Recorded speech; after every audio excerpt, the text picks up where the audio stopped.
Good evening and welcome to the regular Planning Commission meeting of June 14th. Recording in progress. Oh, good evening and welcome to the Planning Commission of June 14th. Ms. Dow, could you take the roll, please? Chair Suma, Present. Vice Chair Chang. Here. Commissioner Aiken, Here. Commissioner Liu, Here. Commissioner Heckman is absent, Commissioner Rectal, Here. Commissioner Templeton. Here. We have a quorum. Thank you so much. And at this time, I'd like to ask if there are any members of the public, either here or on Zoom, who would like to speak to items that are not on the agenda. No public comments. So seeing that there are no public comments, get your hand up now, or we will move on to the next thing. Okay. Any agenda changes, additions, or deletions? No changes. Okay, thank you. And then I think it's time for the city official reports. Yes, as noted in the packet, we have some meetings coming up June 28th and July 12th and July 26th. We're targeting a number of items for those meetings. We haven't yet set the items for August, but considering possibly looking at the first August meeting as a potential break and resuming at the end of August. So we have some time to deliberate that later when we look at all of the other items on our plate. Let's see, and we have the last council meeting of the year coming up on Monday, the 19th. We have a number of items on that agenda, which are consent calendar primarily. So off the top of my head, that's what happened. All right. And so other staff?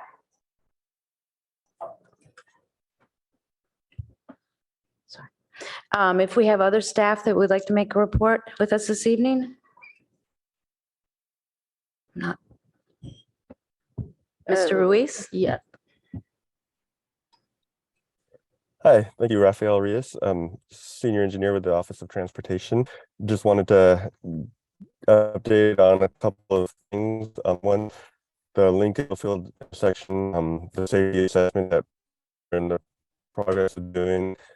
We've launched the website and hopefully it's being showed up there on the board, but on the website, it's going to include a link to the consultant's safety assessment report, as well as a notice for a community meeting that's planned right now for 6 p.m. on June 27th. It's a Tuesday.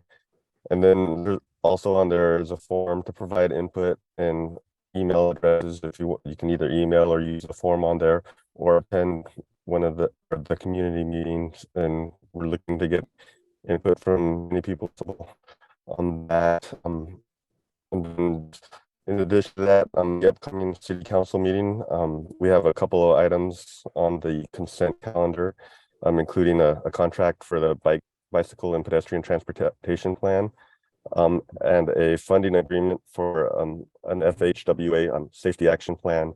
So just as a heads up, there are two items that, if they pass, eventually will be coming to PPC for some review. So. Thank you very much for that. And do any of my colleagues have questions for staff? Commissioner Chang? Apologies. Uh-oh. I do have a question for Mr. Rios, but I don't know if we've lost him. Yeah. Sure. Okay. I think I'm back. Okay, sorry. about I thought, that. were you finished? I'm sorry. I thought you were finished. I didn't realize you were missing. I don't know when I got cut off. Unfortunately, I was giving an update on the Lincoln Middlefield website and information, and then a couple of items on the upcoming meeting agenda. Did I miss? Did I get cut off from that? We did hear your update.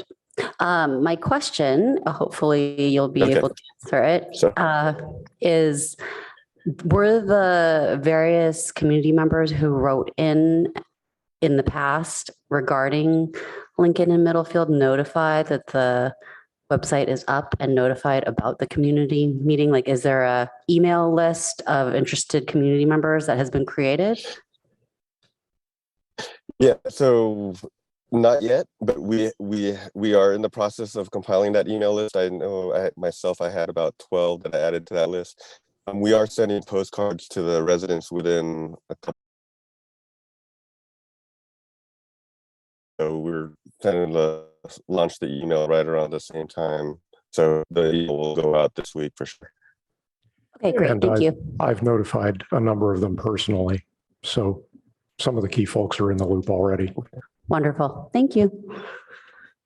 Okay, if there's nothing else, I guess that concludes this portion and we can go on to our action item, which is item 2, public hearing quasi judicial on 800 San Antonio Road, et cetera. So I know staff has a report, so I will turn it over to staff. Thank you. Introducing, although she's been here before, Emily Foley, who will present on this item.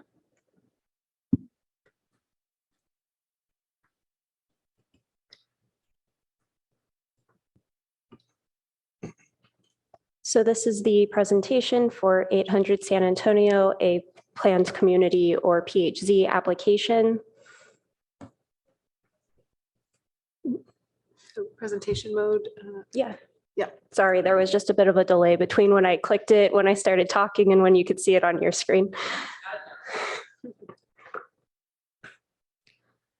So this project is a planned home zoning application to include a new 5-story residential building with 76 residential units, 20% of which will be affordable as required by the PHC program. It will include 2 levels of underground parking with sufficient parking for the number of units under the zoning code. However, the exceptions to the zoning code that the PHC is requesting includes a height exemption exceeding the typically allowable FAR and lot coverage, the fact that it is 100% residential use and does not include a commercial component where usually mixed use is required in the CS zone. This application will also merge 2 existing parcels and is located in the Housing Incentive Program area of San Antonio. This map shows the relative location on San Antonio between Leghorn Street and East Charleston Road. Other projects that are nearby and are in phases of the planning or building permitting process include 788 San Antonio, 824 San Antonio, and 3997 Fabian. This slide shows the PHZ process since it has pretty much the most hearings one of our application types can have. This project started with a pre-screening in August of last year, and now we have the formally submitted application. It has gone through a couple of rounds of staff review, and this is now the first PTC hearing. After this hearing, it typically would move on to the Architectural Review Board for a couple of rounds of their review before returning to the PTC for a formal recommendation to the City Council.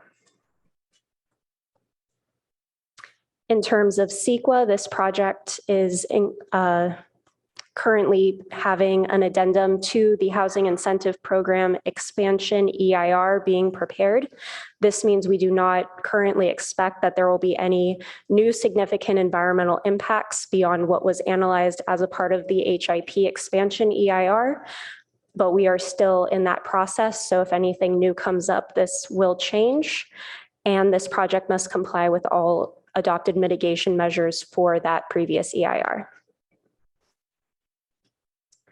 This slide shows the site plan. In general, the application is meeting all required setbacks. However, some of the balconies in the rear for some of the units protrude slightly into the required 10-foot setback. This project is also respecting the required 24-foot special setback along San Antonio. And you can see that the driveway is located at the northernmost end of the site. These are sample floor plans. The one on the left is the ground floor and the one on the right are the upper floors. Most of the units have outdoor balcony space. The minimum required space for the zoning district is 150 square feet per unit. And this does meet it on an average basis, though not on a by unit basis, as not every unit has a balcony.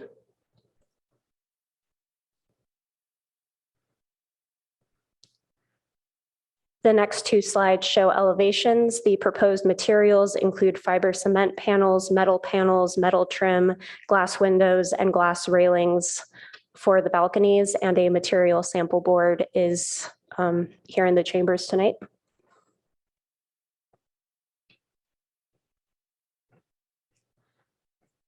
And I mentioned this earlier, but more specifically, this project is asking for exceptions to some of the CS development standards. The project is proposing a 2.99 floor area ratio where 0.4 to 1 is allowed. It is proposing 65% lot coverage where 50% is allowed, and it is not proposing any ground floor retail or commercial use where typically approximately 5,700 square feet is required. It is also asking for exceptions to the height limit. Typically, the height limit is 50 feet, but this building would be 60 feet to the top of the parapet and 62 feet to the top of the mechanical enclosure. Though technically the mechanical enclosure would still fit under the 15-foot allowance above the 50 feet for mechanical equipment. Our recommended motion is that you provide initial comments and feedback and recommend that the staff forward the project to the Architectural Review Board. This concludes my presentation, and the applicant, Mark Donahue, is available for his presentation. Thank you. Also, I wanted to acknowledge that Emily Foley is now Emily Callas, which I neglected to mention at the beginning. Under happy Thank you. circumstances.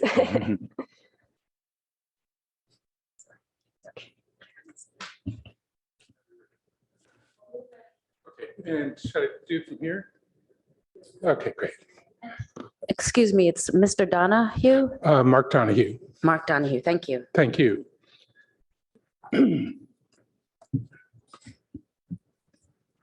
All right, and I know we had a presentation. I don't know if that's ready to go or if I need to give you a disc. Oh, okay, sure. Oh, okay, great.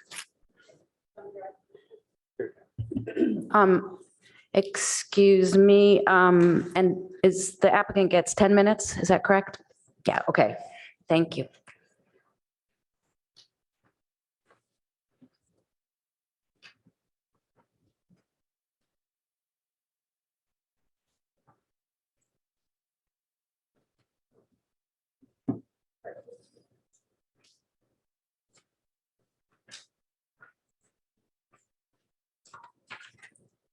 Are we just loading the presentation? Okay.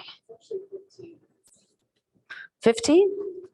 Okay, I promise it won't take that long. okay. Well, please feel free to use all 15. All right. And then should I just ask you to advance the slides for me? Okay, fantastic. Okay. All right. Well, ladies and gentlemen, thank you very much for listening to us tonight. And while we talk about the project that has become very attached to, and hope that you will get attached to it as well. You're seeing here the view of the project from San Antonio, just slightly to the south of the project. In the foreground, we'll talk in a little bit more detail later about the no-fly zone, as we call it. That is a special easement that gives the city a little bit of latitude in terms of future planning along San Antonio. And so with. I know in May, you passed the latest housing element. And a lot of the points that we want to talk about a little bit right now were embedded in that discussion, which is the city's got 6,000 units to try to make up over the next 10 years. And that the parts of the city that have been targeted for that kind of development are precisely like the site that we have here in San Antonio. It's a light industrial area. And a lot of the opportunity sites that were identified were in that same zone. We'll get to that later. It is a match with the future plan development in the area as well. And in fact, there is a project, as you've seen, that's come through that is underway, that's right next door, that's very similar in scale. And then I guess the last thing is you can see from the image that we're looking for high-end contemporary design. There should be a material board that you've had a chance to see. And we're proposing a very high-end cement panel system that very much resembles stone and conveys that as a texture and as colors to the street. Next slide, please. So I'm not going to spend too much time on this. The location, of course, is right there in the red circle. It is sandwiched between major transportation, transportation infrastructure, and it backs up essentially to Menlo Park. Menlo Park is our back property line. And the area is very suitable, pardon? Oh, Mountain View, sorry. I knew it was one of the M cities. Thank you for that. Mountain View. And what is also good about the site is that there's a lot of retail and grocery availability very close by. There are cultural institutions. And so it's really an ideal spot to place high density residential. So next slide. I got to fix my map here. I was deceived. So the star represents the site. Further to the south, as you know, there are a couple of hotels that have already been built. Immediately to our south will be the new residential project. And then over the course of time, as we'll see, there are other projects planned for the area. Next slide. And there was some concern about its proximity to existing low-scale residential. And we just wanted to show that it is actually a considerable distance from the nearest actual residential zoning. Next slide. And it's, whoops, back one. It's still 350 feet minimum away from any residential use that's currently in play, or low-density residential. Next slide. To the right, Mountain View. And, but essentially for people who live in Palo Alto, the front of the building is essentially what they will see. The folks over in Mountain View will give them a nice facade, but the primary focus is on the street-facing facade on San Antonio. Next slide. So the other unique aspect of this project is that we have applied for the PHZ zoning, so the planned home zoning, and we feel that this is a reasonable approach to the kind of spirit of the spirit of the law in terms of what the planned home zoning is for, which is to take a site that's already appropriate for multifamily and just intensify it a little bit more. And so that's where those extra height considerations come in and some of the extra density. It is definitely located on transit corridors that lead to housing or to other housing near jobs and near services. And as we saw in the previous slide, there's Costco within walking distance, and then several other shopping centers available also within walking and biking distance. So the PHC, as you know, it provides some flexibility at your discretion for the zoning standards. And so that's part of why we're here tonight. And then the challenge, of course, is there's actually several challenges. what is the appropriate density for the site? And we feel that this is appropriate for this particular site. And part of what's driving that is just the headwinds that residential developers are facing in terms of finance costs, in terms of the cost, hard costs for building. And so that extra density can make the difference between a project that pencils and one that doesn't. All right, and so it is, as you know, the PHC is limited to commercial and high density residential zones, and this falls under the commercial rubric. Next slide. So the housing element, this is an extract from an earlier draft of it, but I wanted to point out that these particular properties that are highlighted in yellow will show up on this next map. Next slide.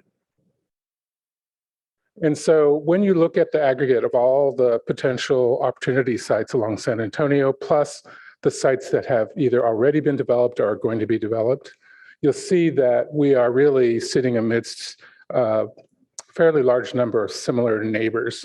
And so this isn't something that will stick out. It's something that will blend in with the future quarter. Next. So there's those surrounding uses. There's the Costco, a few other ones, cultural center, and then of course the hotels to the south. Next slide. So this is the site plan, and the area that is highlighted in yellow is that special easement that we spoke of. Even though the adjoining properties may not have this enforced or take advantage of it, we felt it was important to respect that, and of course, working with planning, to place the facade of the building outside of that special zone so that the city has some flexibility in the future for creating a corridor on San Antonio that's friendly to bicycles and friendly to pedestrians. Next slide. The basic form of the building, as you can see, is a donut, kind of a French cruller, if I had to pick a particular kind of donut, with the straight sides, the angled sides, being comprised of what I would characterize as sliding formal elements, so that it presents a serrated edge, and then also each of the east and west facing facades are broken down into smaller elements. We'll see later when we look at the elevations that the north and south facades are also broken down rather, and but to a smaller degree. In the center, this is the landscape plan, and so there's the buffer zone where no permanent landscaping can be applied, so we have paving. We do have some utilities that will appear in that zone at the request of the utility company on pad-mounted transformer adjacent to our driveway entry to underground parking.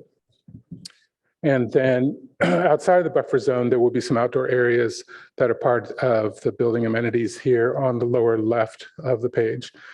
On the interior of the donut is the central courtyard. And this is important not only for the residents of the building to provide a refuge amidst the hustle and bustle of San Antonio, but also, as I'll show later, it is a glimpse of that inner sanctum will be made available to the street. Looking through 2 layers of glass in the lobby, you'll be looking into this green courtyard. And so it actually becomes an amenity for the street as well. So next slide. There's the basic form. You can see on the upper left is the garage entry leading down a ramp. So all of the vehicular parking will be below grade and hidden from view except for the entry ramp. We have a few utility functions that must be on the street per PG&E or the local utility. And then the balance of the facade is either amenities such as the bike room. Then we have that large lobby, as you can see, that it passes through from the front of the building into the courtyard. And then building amenities to the south of that. We do have residential units on the ground floor that address the quieter sides of the building on the south, on the east, and some on the north. Next slide. And this is the second floor. I was going to say it's a typical floor, but the 2-story high lobby you can see is punching through here at the left side of the screen, and there will be a bridge going across. So as you walk by on the street, you will see through that into the courtyard, but also you may see people crossing the bridge and just a sense of activity within the building. For the most part, the rest of the floors, if you fill in that gap, are precisely the same and stack. And so they all have that same level of articulation, slightly different as you get to the top floor. Next slide. And then just to give you a glimpse into the basement, we have a lot of our utility functions there, ones that normally would be up on the street. For instance, the trash room is down here, and we understand that that means that we've got to get the trash out of the building up to the street, but that is part of the arrangement we're looking for, is private transportation of trash from this centralized trash room, which is out of the way, up to the street where it will be picked up by the local trash service. Next slide. All right, so I just want to talk a little bit about the design principles that we employed here. One of the things that was part of our early discussions is that the zoning would allow for a 4-story high building in its rawest form. And so we spent a lot of effort trying to get our 5-story building to look like a 4-story building. So if it's not immediately apparent, the kind of white columnar elements are all 4 stories tall. And that 5th story is a darker color so that it recedes visually. Next slide. And essentially it divides the building into the, we can't avoid it, classical order of base, middle, and capital or top. And this, first of all, breaks down the scale of the building so that instead of feeling like you're confronting a 5-story wall, it's a 1-story plinth, it's a 3-story building on top of that plinth, and then a penthouse, if you will, that recedes with a darker color. Next slide. We've also broken up all of the facades, but particularly the front facade, with these vertical elements, and they kind of express almost a townhome proportion with deeply shadowed divisions between them where the balconies are. So there's a lot of texture between these projecting elements. And so between the horizontal and the vertical, the facade's broken up into bite-sized chunks, shall we say. Next slide. And then the portal I was talking about, it's 2 stories high. It's in the center of the building. And looking through that blue element there, particularly during certain times of the day, you'll have a clear view straight into this beautiful green space that we're creating for the building. Next slide. And there it is back again, sans diagrammatic overlay. The landscape as well responds to the rhythm of the building for the street trees. And it's all in the effort of providing the passerby with an experience of a much smaller building. Next slide. Going through the elevations, this is the elevation that you've been seeing in our rendering. There are the 4 vertical elements divided by balconies. Further, there are other elements, detailed elements that emphasize that verticality. And then you can see that the color we've selected for the top floor really gives it less presence on the street than those things in the foreground. The top level is primarily composed of long balconies. And so there's a sense of much more transparency up there as well, just from the fenestration. Next slide. Here's a diagram of our portal looking into the courtyard. Next. And then this is actually the rear of the building.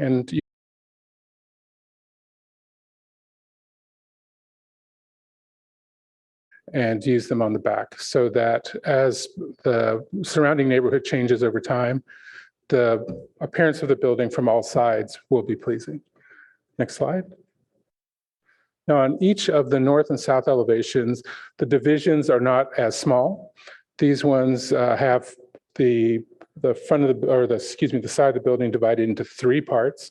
Same thing though, here what we have is we have the base element, the plinth, if you will, actually comes up in the middle, and it's the same material and color. So it divides the building into 3 parts. As you're looking from the front and the whitish material turns the corner, there's a sense that there's a bar embedded in this substrate of the gray podium material, and the same for the back.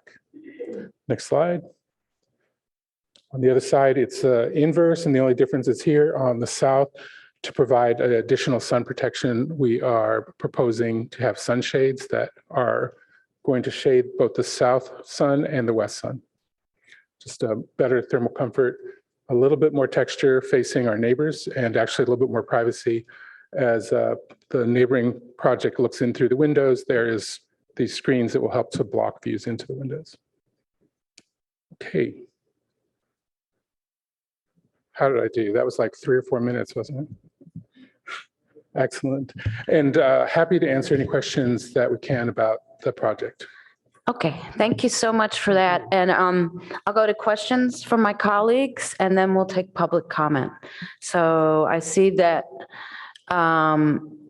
Commissioner Aiken has questions. Chair Suma, I actually have a fairly long list. Do you want to do this in 2 passes or a single pass? 2 rounds? We'll start out and we'll see. Okay. In general, I like this project a lot. The mix of unit types and sizes is excellent. The high density with 0 new office space is very helpful. There's adequate parking. Solar power with backup is a nice plus. So, This is just a question before. Oh. yeah, this is just Oh. questions and we're having a little, you need to get probably closer to your silly mic. But so now is the time for questions. Pardon me, as someone new here, I apologize for the out of order comments. Oh, sorry. I thought it was a preamble to a question, so I'm waiting for that question. All right, so we'll drop down to the questions. On page A0.1, the proposed unit mix is slightly different from the one that's listed under required parking. And this is also true on A0.4. So I think it's clear what the intent is, but just I wanted to make sure you knew that there was a little inconsistency in the plans. We can make those corrections. Thank you. I think the remainder of the questions I have are for staff rather than for Mr. Donahue, so we'll move on.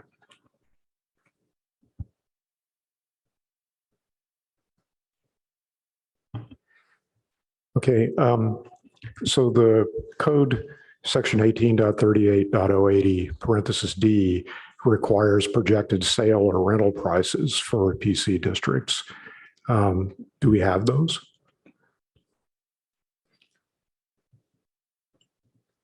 Sale rental prices. Yeah. So these will be for sale, but I think the actual sales price is probably something that will fluctuate between now and the time that it's open. Yeah, this was strictly a question about conformance with the code rather than something we needed immediately. Okay. Much of the parking is stacker system. Do we have a sense of how well that's worked out elsewhere? So my office has quite a bit of experience in the use of stackers, and it is definitely careful consideration for who is the stacker provider. Because as if you're familiar with stackers, the City Lift, which was the largest local provider, has gone bankrupt. And so we have been relying on providers who have been in the market for much longer and have proven to have a track record. So I don't have the exact specification. It's between 1 or 2 providers for that reason. Okay. And my remaining detailed question has already been answered. So thank you. Thank you, Commissioner Templeton. Thank you very much. I appreciate your presentation. I'm going to ask a tough question here, and I apologize in advance. So I noticed that you've got the open space on the ground floor, which is awesome. And I wondered why there's not a plan for open space on the roof. And I'm guessing because of height restrictions or something, but I just wanted to ask you to speak to that. Well, I think that the answer is actually several-fold, but I'll start with The easiest one is just the cost. The cost of doing a shared roof deck rather than focusing on private open space is really prohibitive these days. So that's just one element of the three. Since these are higher end market rate units, there's also the sense that those who live on the top floor and who are frankly probably paying top dollar would not be necessarily open to having the roof over their unit, since these will be owned units with a shared space on top. So that was a second minor consideration. The other thing is this, it complicates the exiting to a great degree. Once you have a certain population, now you've got to bring the elevators all the way to the roof. You've got to have both of your stairs go to the roof. And even though this is a market rate project, we were still trying to be cost conscious about those items. So what we did instead is, in addition to having the courtyard, which is also more protected, there's open space on the ground floor facing the street that is behind a fence line, but is still a shared amenity of the building. And that's associated with the fitness center and with the office space down there, the work share space. Thank you for speaking to that.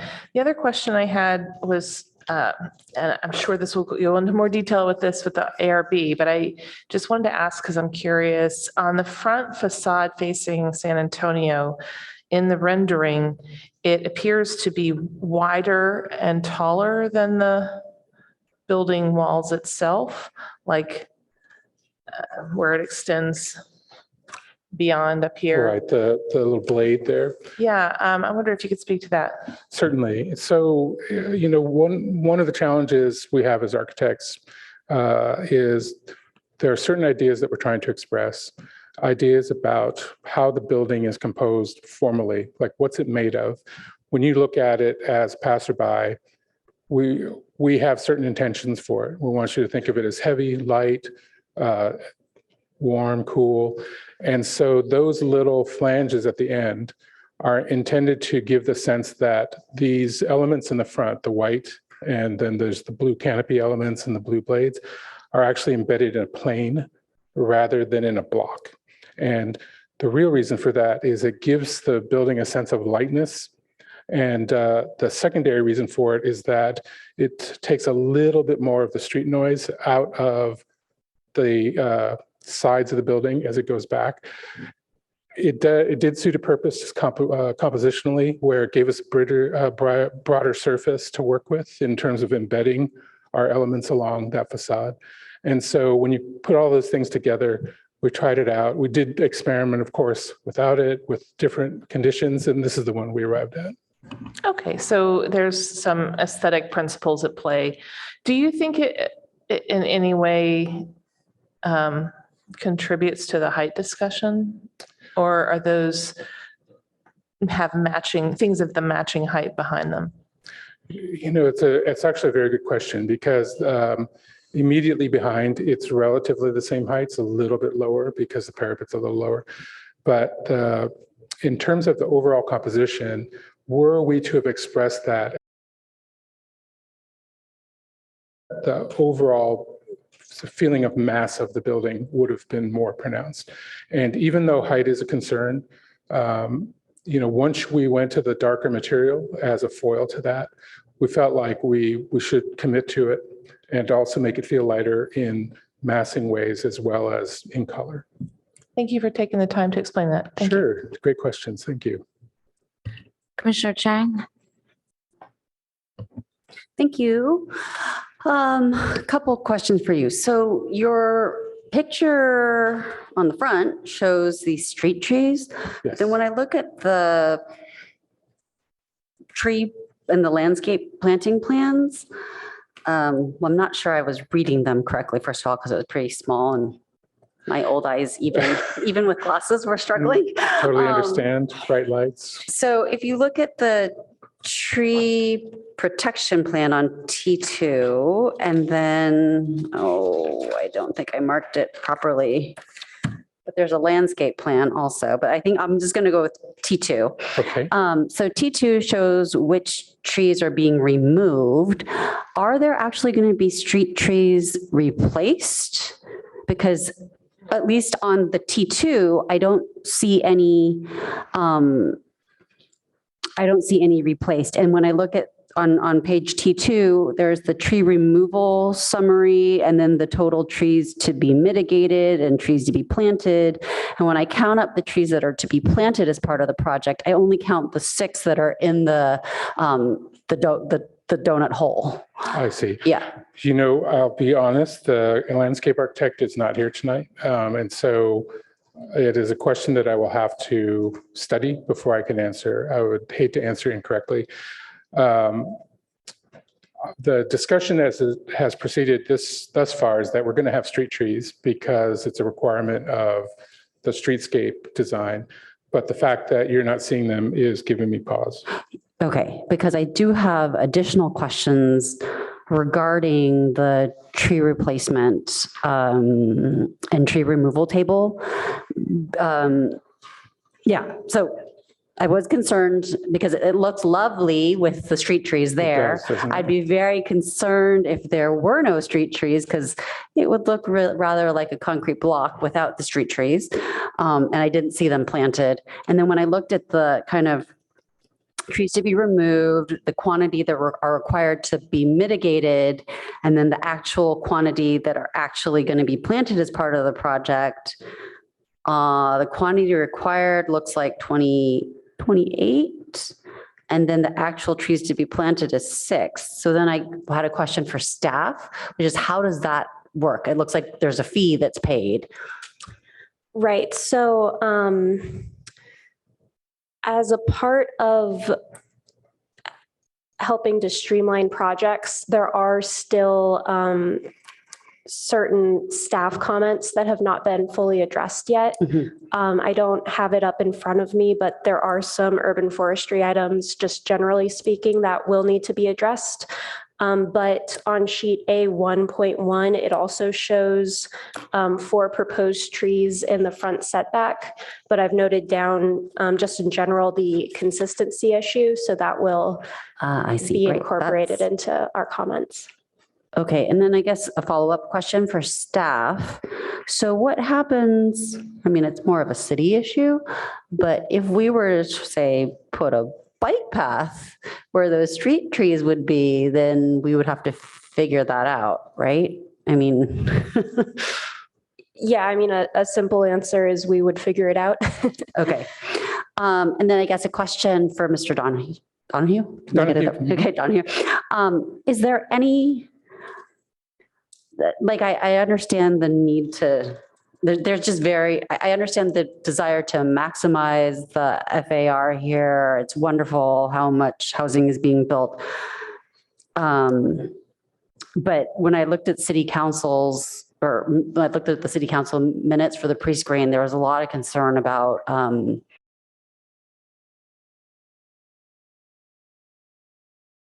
of Palo Alto, which I think is partly the reason why Commissioner Templeton asked about, open space on the top. Is there anything else that can be done in the back or elsewhere to add greenery? I'm certain there is. I think we have several other constraints that are binding us. The subterranean garage, of course, means that anything within its footprint, you really can't grow trees within the footprint. As I understand it, though, the special setback is meant for some kind of a master planned greenway or, Bikeway, yeah. bike lanes. And so we were constrained from placing any permanent, such as trees, anything permanent within that setback. And that's actually where we typically would have focused most of the landscape. I do think that there's opportunities to do smaller interventions, but as far as like large trees, very limited at this point. I think the street trees will have to take up much of the burden. And then a follow-on question for staff. So if not all the trees that are need to be mitigated are able to be planted on site. How does that work for my education? Yes, there is an in lieu fee that can be paid based on the radius, based on the size of the trees being removed. Okay. And then for Mr. Donahue, a question about traffic circulation. Yes. How does it, so you had mentioned that the trash refuse would need to be moved up from the garage. Correct. So then it would be picked up where on the street? Currently- Or can you show like how the entrances to the garage, and if you could pull up any diagram of the Sure. building? Is it possible for us to bring up the site plan shows where we are proposing to have the pickup zone. It is on the street, and it is just south of the driveway entry. There is a designated zone for trash on those days, as well as a proposed loading zone for FedEx, UPS, Uber, Lyft, whatever rideshare comes in front of the building as well. So if you look, the zone, I can't really read the number, but thank you. Zone 10 is designated for trash. And then just below that is the Which pickup. page is this? A1.1. Okay, thanks. Zone 10. Sorry, while I Oh. get there.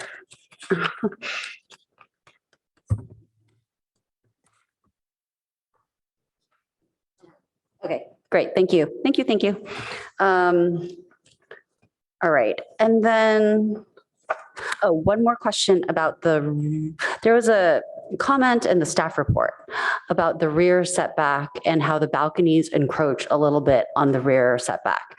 I couldn't tell how much the balconies encroach on the rear setback and exactly what that refers to. So maybe you could just I don't know if I don't think this diagram also shows it up. It's on the same page. There's Yeah. a red dashed line on your packet on A1.1. Yes, okay, so I did see that. But then how much does it encroach into the rear setback? Because I don't think that. I don't think I could read it. I could see it, but I couldn't tell. So it's just a couple feet, right? Like the rear setback's 10 feet, and then do we know how much that's going in? Yeah, we don't seem to have Dimensions? the exact dimension. It's a couple feet. I think 1'8" or 1'10" perhaps. Okay. And, I have to look back at the zoning code. There are some allowances for infringements on the setbacks. I just can't remember if balconies is one of them. And that's for all the upper floors, correct? The balconies are consistent on all floors. Except in the front. The top floor in the front, the balconies are much longer. And then on the front 24 setback, Yeah. There's a patio for the lower left unit. Does that patio encroach into the front 24?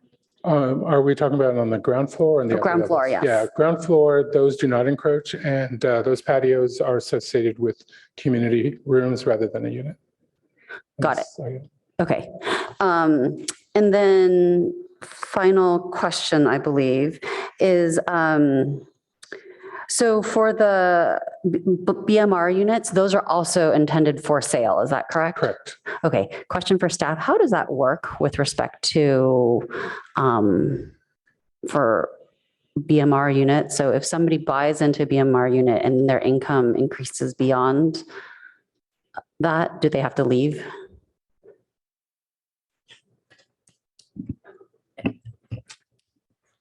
I can answer that.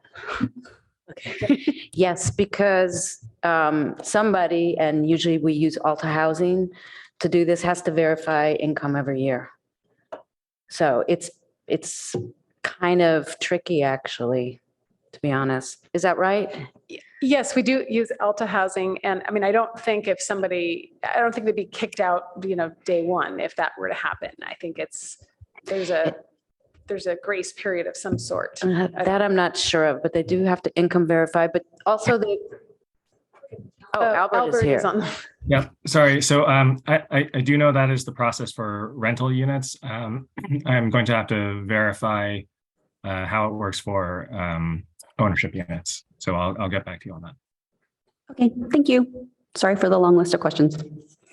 No, those are great. Thank you. Commissioner Liu? Yeah, can you talk a little bit more about the side yards on both directions and what that would look like and what the fences or open space might be? Sure. I think I'm not sure that I would characterize it as open space per se. It's more of a buffer. And each of the units has an outdoor patio. So there is that as one buffer. And then the zone that's outside of that is either for firefighting circulation or as part of that additional buffer between the patios and the fence line. And it's planted with low shrubs throughout. So there's a sense of greenery there on the sides and the back of the building. We just don't have a lot of trees, again, for the reason of the structure being beneath that. But I think for what we were hoping for the people in those units is that as they are in their living rooms, they're looking out onto a space that they have control over. And so if they want to plant, trees in pots or some vines or something, they can do that. But then beyond that, the general impression is of a green zone separating this project from any adjoining project. I'm kind of looking in between 788 and the development. And on like the front rendering, it seems like this little inlet, which actually seems much more pleasant and nice than having a tall, oppressive fence like super cleanly dividing the property lines. I can't really make it out clearly, and I'm not sure what it is in the plans. So sure. Yeah. I mean, typically we would have a fence just for legal reasons, so there's no encroachment onto the property. But the exact nature of the fence I don't know that we have that information in this set. Typically, we have been trying to avoid tall, solid elements. Both for air circulation and just for a little bit of visual porosity, we favor something that's either perforated or that is made up of vertical slats. But to leave that boundary line between our property and the adjoining property open represents some liability issues, unfortunately. Cool. One more question. Can you tell me a little bit more about the decision not to include retail and whether you considered any designs that included retail? We did, actually. We went through quite an exercise.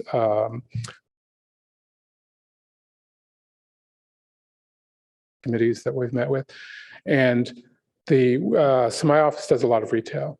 And the one thing that we can tell you is that isolated retail, like a small pad of small size that's disconnected from other retail, will die on the vine faster than almost anything. And especially in this day and age, even in areas that are really busy, there's still empty storefronts just because we still haven't gotten to that point where people are out circulating.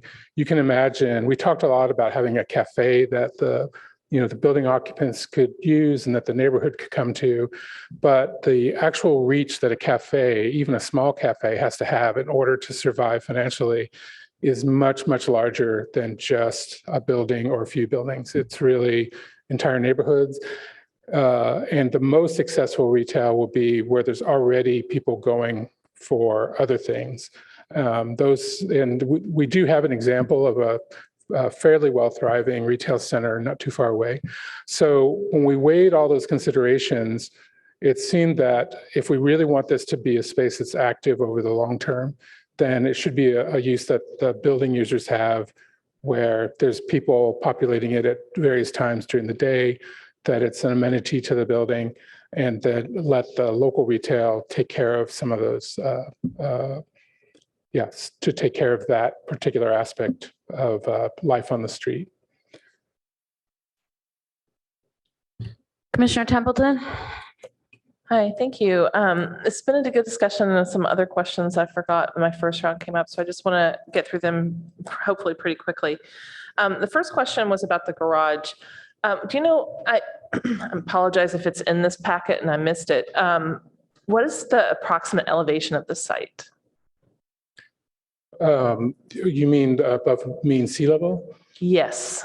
That I do not know off the top of my head. That's okay. The reason I'm asking is how many layers deep is the parking garage? There's 2 layers. 2 layers. And I think it's pretty close, if I recall correctly, it's pretty close to sea level. Do you have any concerns in the design about water? No, we will have to look at the geotechnical report and respond accordingly, but it's always surprising to me that the way that the water table behaves underground is completely detached from the adjoining water bodies.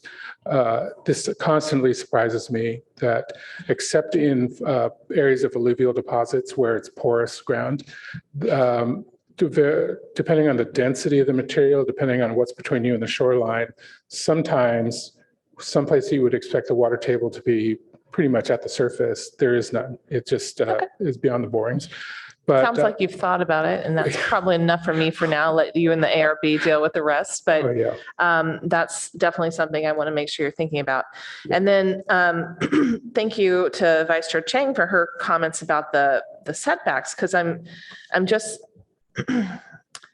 wanting to clarify a few points. So looking at the back setback, the part that touches the Mountain View properties, what's back there? What are they facing? That currently is, looks like a window manufacturing plant. Okay, so it's an industrial. It's industrial, facility. but there's probably a 40 or 50 foot deep parking lot where, from what I can tell, they set up tests for their windows. Okay, so that's what it is for now. And so it's 10 or some close approximation of 10, except for those little corners. And you said that was for fire access. And I just wanted to follow up on that because I'm looking at the other two, the sides, like I guess the north and south, whatever, the sides. They have a 5 foot setback? Is that what it says on the chart? 5 foot, is it 5 foot from the patios to the fence? There's a 5 foot way that's provided around the entire site precisely for firefighting. And so if we've encroached on that, I'll need to check back with the team. No. It does say 5 foot. I just want to make sure, like, fire trucks are bigger than that. No. What they would do is, so there's a combination of things. That would be a very big concern if we're trying to get fire trucks back there.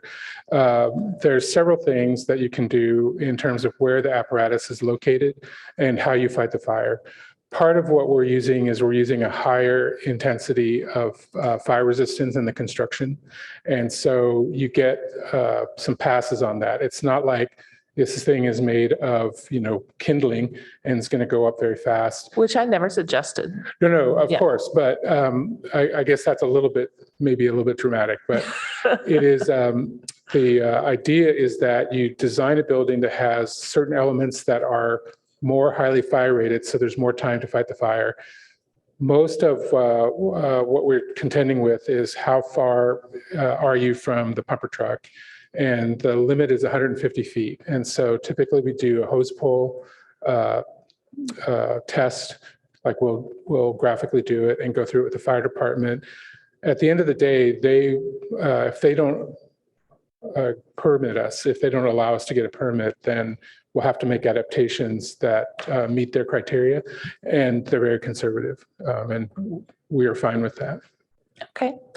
I just wanted to check because that's smaller than many of the sites that we look at. So we just wanted to double check. Thank you very much for answering those questions. Commissioner Rekdal? You have a question about the setbacks. We have a 10-foot setback in the back. What's going to be on there? Is that going to be just planting like shrubs, or is it going to be grass, or what do you anticipate? Primarily it's low shrubs, a mixture of low shrubs and ground cover at this point. So you don't anticipate that people will be walking there? No, they're precluded from walking back there. It's just for maintenance and emergency access only. Okay. If you look at the design of the patios, they extend out into that zone, but then they're hedged in, and we would want to prevent people. And as much of maintenance issue it is, it's also nobody wants somebody else walking in front of their patio because it's a disturbance to their privacy. Okay, understandable. How about the side yards? Are they going to be gated? Yes, there won't be access from the street into any of the site except through a locked gate. Okay, thank you. Commissioner Chang? I forgot to ask one big question, which is, I don't know if you can answer it. Do you know how this project has changed since or how it has changed in broad strokes? I'm sure it's changed quite a bit since the city council pre-screen. I would actually say that for the most part, it's been refinements.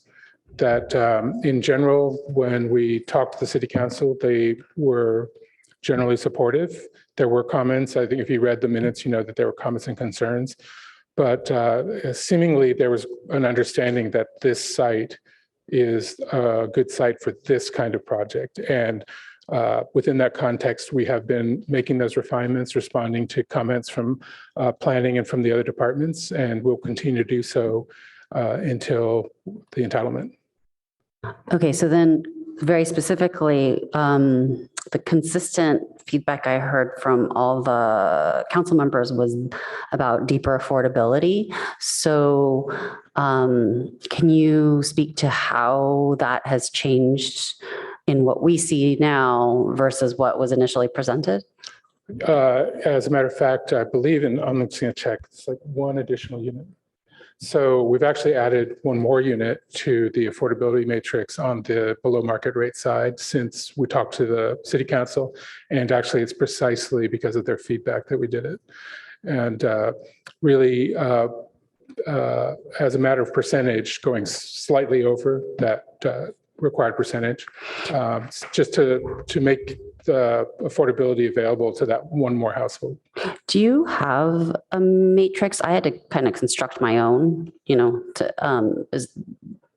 based on little hashtags and tallies. Is there a matrix somewhere in the plans or report that I missed?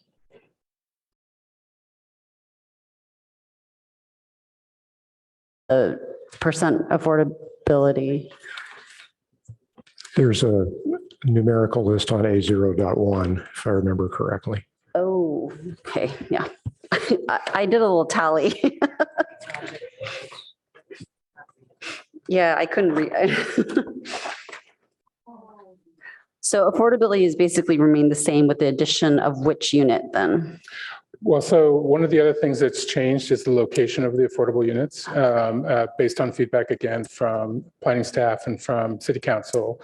And I thought that we had a diagram of that, but I'm sensing that may not have been included. Well, there is a diagram on page A0.4 where I can see the location of every single affordable unit marked and the size of that affordable unit, as well as the level of affordability, like whether it's very low income, or moderate income. So that is what I did my little hashtag tallies with. But I don't know what it was before. Oh, right. So I think I'm sorry, I can't remember the percentages off the top of my head, but yeah, was 20%. For now, 21%.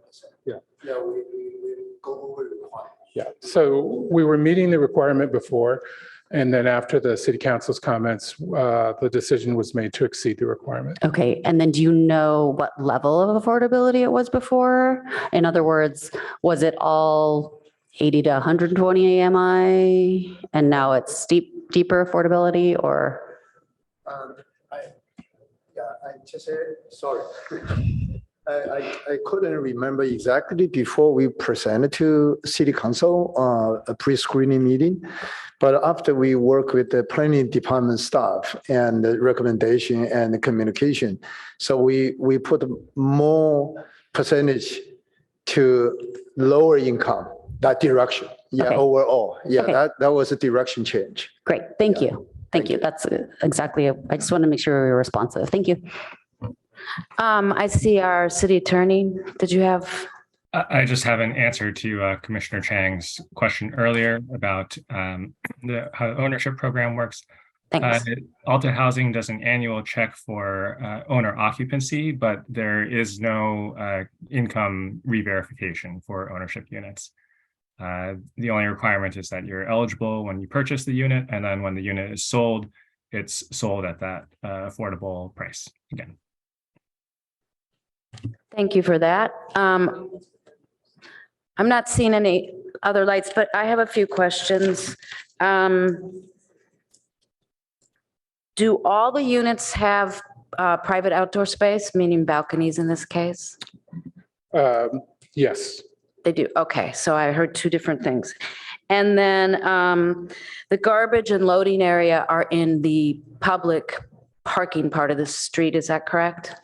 So the pickup zone, yes, is in the public right of way. And so we're asking for permission to use those zones for the limited time that would be required to get the trash out.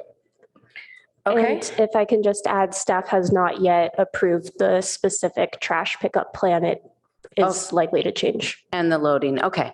Because, and the reason I'm concerned about that is because of future needs for safe bike lanes in this area, on this street. I mean, then I forget where I saw this and I may have it wrong. Are the rear and the front setbacks counting as shared open space? We typically do not count, you're not allowed to count areas that are for circulation of any kind as part of your open space calculation. Okay, so the answer is no. Okay. I'm going to need to verify that we didn't do it because we shouldn't have, but because it's emergency access, there's stipulations that say you cannot count this. Okay, thank you for that. I thought I saw that somewhere, but I can't locate it now between various documents. And then this is a question that's kind of general in nature, so maybe it's for staff, but at what height level do buildings need to be accessed in emergencies by a ladder truck? Do we know? I can answer that. You can? Yeah, it is. It's a function of two things. One is the height, but it's also the construction type. This particular building is type 3A. And what that really means is that all of the exterior cladding, the structural members have to meet a certain fire code longevity, if you will, 1 hour, 2 hour. And so in that case, the fire department does not require you to provide aerial access to the windows because they know they have enough time to go into the building and rescue people from inside the building rather than approaching it from the outside. That's part of the reason that we don't have a fire lane all the way around the building because aerial access is not required. And that is purely a function of how fireproof the building is. Okay, thank you. It was kind of specific to your building, in fact. Okay, I am not seeing any other lights, so I think we can go to members of the public. Ms. Dow, do we have people in the room or online? I have not received any speaker cards or raised hands. No speaker cards. Okay, seeing that, I guess we will just take it back to the commission. So time for discussion and or more questions. Okay, I'm seeing that Commissioner Aker would like to go. This time I'll wrap up what I started. The only other thing I wanted to mention that I thought was particularly worthwhile is that we managed to achieve all this with relatively few zoning exceptions. It could have been considerably more extreme, and we got some value for the concessions that are being requested here. There are two questions that I specifically want to refer to the ARB. So since we're making comments for their use as well. One is the courtyard is essentially the bottom of a 60-foot deep well. And I wonder if that's going to be appealing to the residents. So I'd like the ARB to give that some thought. And two, a lot of effort has been made to modify the massing of the building, but I would like the ARB to consider whether it's compatible with 788 next door. Now, the remaining comment I wanted to make is just a general one because I worked the numbers and was surprised and just thought I would pass it along. The mix of BMR unit types in this project is really very good. But like all projects of this kind, there aren't nearly enough units total. So we're fighting this financial issue as well as trying to establish what our policy is. So just as an observation, if every project that's brought before us has this ratio of BMR units, we need 253 of them to meet the RENA requirements. So you can see how far we're falling short on what we would like to see. For affordable. For affordable, yeah, for affordable. So just something for us to keep in mind as we try and provide policy guidance in the future. Thank you. That's all. Thank you. Let's go to Commissioner Templeton. Thank you. Yeah, I appreciate the discussion that Commissioner Aiken is starting on the policy area. Just to provide some context, 20% is awesome. Like very few projects can come in at 20%, and this one has met it, which is a high bar we've set for the city. So though, from my perspective, yes, we need more. It's worth acknowledging that they have come in at a very high bar, which many projects in the area don't meet. So it is a relief to see a project that's starting at what we've asked of them. So that's good. It is also interesting to hear that you've been able to add another unit. So that's something to acknowledge as well. And I, for one, appreciate the applicant taking that approach and would love to see more applicants do that. I think that's what the city is asking of people. So yeah, that's my thought on the matter. In general, I appreciate the proposal and I'm definitely excited. I think that the ARB is going to have some comments on this, and it may look different when we get it back. But one thing to celebrate in this initial design is that we have natural light and patios in, is it all the units? Was it nearly all or all? Yeah, yeah. So that's something to just clarify in the presentation because we heard two different things, but.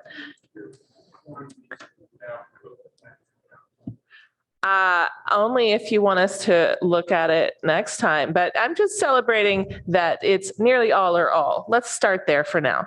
But the idea of being able to have that much natural light and access to the outdoor fresh air is really important. And I want to highlight that as something that I like. So I'm going to kind of just roll through a few things that I like, and like some of the others here, just highlight some questions that still remain. So I also appreciate we have a sample of your textures here and colors. And I think they're very exciting. I like the ideas that you've put forth in your design, especially making it look more homey and town homey than, giant blockhouse, for example, right? You've taken the time to do that, and that's very nice. Like Vice Chair Chang, I really do hope we find a way to keep that greenery on the street front. This area, for the benefit of anybody listening who might not be familiar with this street, has gone through a lot of changes that, especially on the street side landscaping over the last decade or so, where we've lost a lot of trees, we replaced some trees, we did some landscaping, and we know we've got some more work coming up on that road. So it's really nice to see that you're keeping that greenery in mind because it does make it look homier. So thank you for that. Regarding the location, and I sort of anticipate that maybe we'll see more development on the Mountain View side, that we might find they want to pursue homes there. I'm not exactly sure, and it's not relevant to our discussion, but I think in general that whole area that's industrial now may change more towards residential in the future, and being able to cooperate with the neighboring properties is a nice precedent to set. So I appreciate that as well. I think Vice Chair Chang mentioned this, but just to acknowledge it, that you have a mix of sizes here. Some of the proposals we've seen have been a lot more smaller properties. And I see you've got some family-sized units here, and that makes me very happy. There will be likely more discussions in the future as we see more residential units in the area around schools and safe crossings and things like that. So we hope you as owners will participate in those conversations about how we can have safe crossings and less congestion. The underground parking garage, like Commissioner Aiken, I'm hopeful that it's all going to work out, but we have seen a few of these be problematic. So, contingency plans galore for the parking situation. And then just want to echo the concerns that Vice Chair Chang mentioned about the trees. She's right. That is exactly the open space. Dearth in the area is exactly why I asked the questions about the roof. And I understand now why it's not practical in this scenario because of the egress. So thanks for explaining that. But I do hope you can brainstorm with the ARB about any reasonable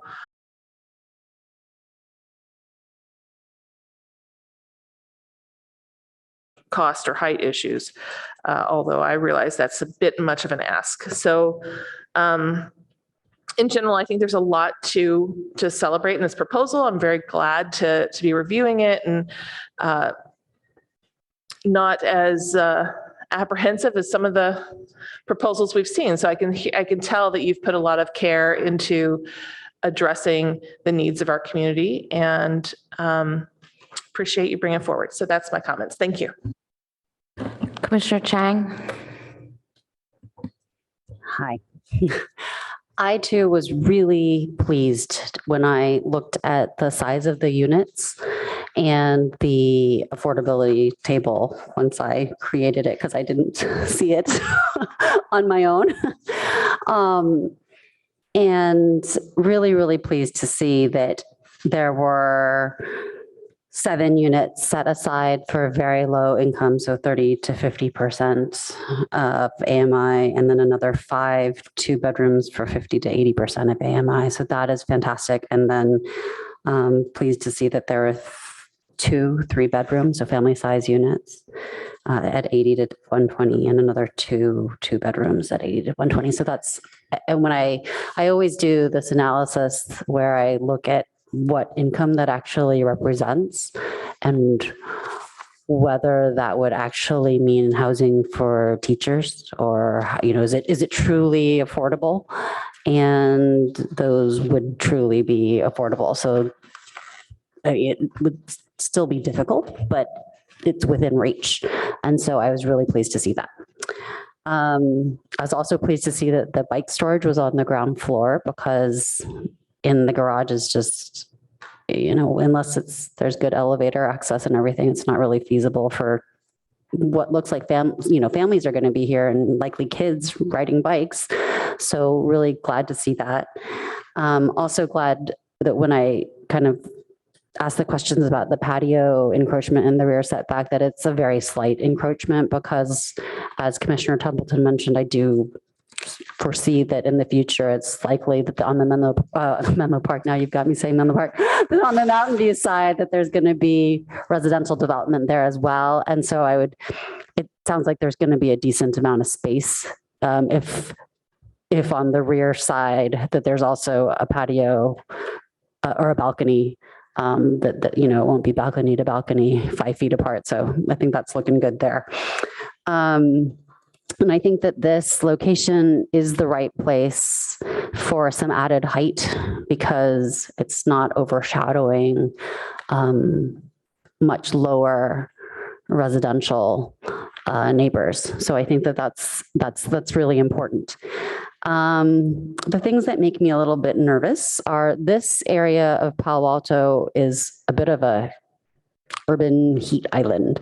So as you move into the southern part of Palo Alto, it's noticeably warmer than the northern part of Palo Alto because the trees are younger and smaller and it is noticeably warmer. And if you get towards San Antonio, it is really hot. So if you kind of get onto the other side of San Antonio, onto the Mountain View side, if you've gone to Costco in the summer, it's roasting.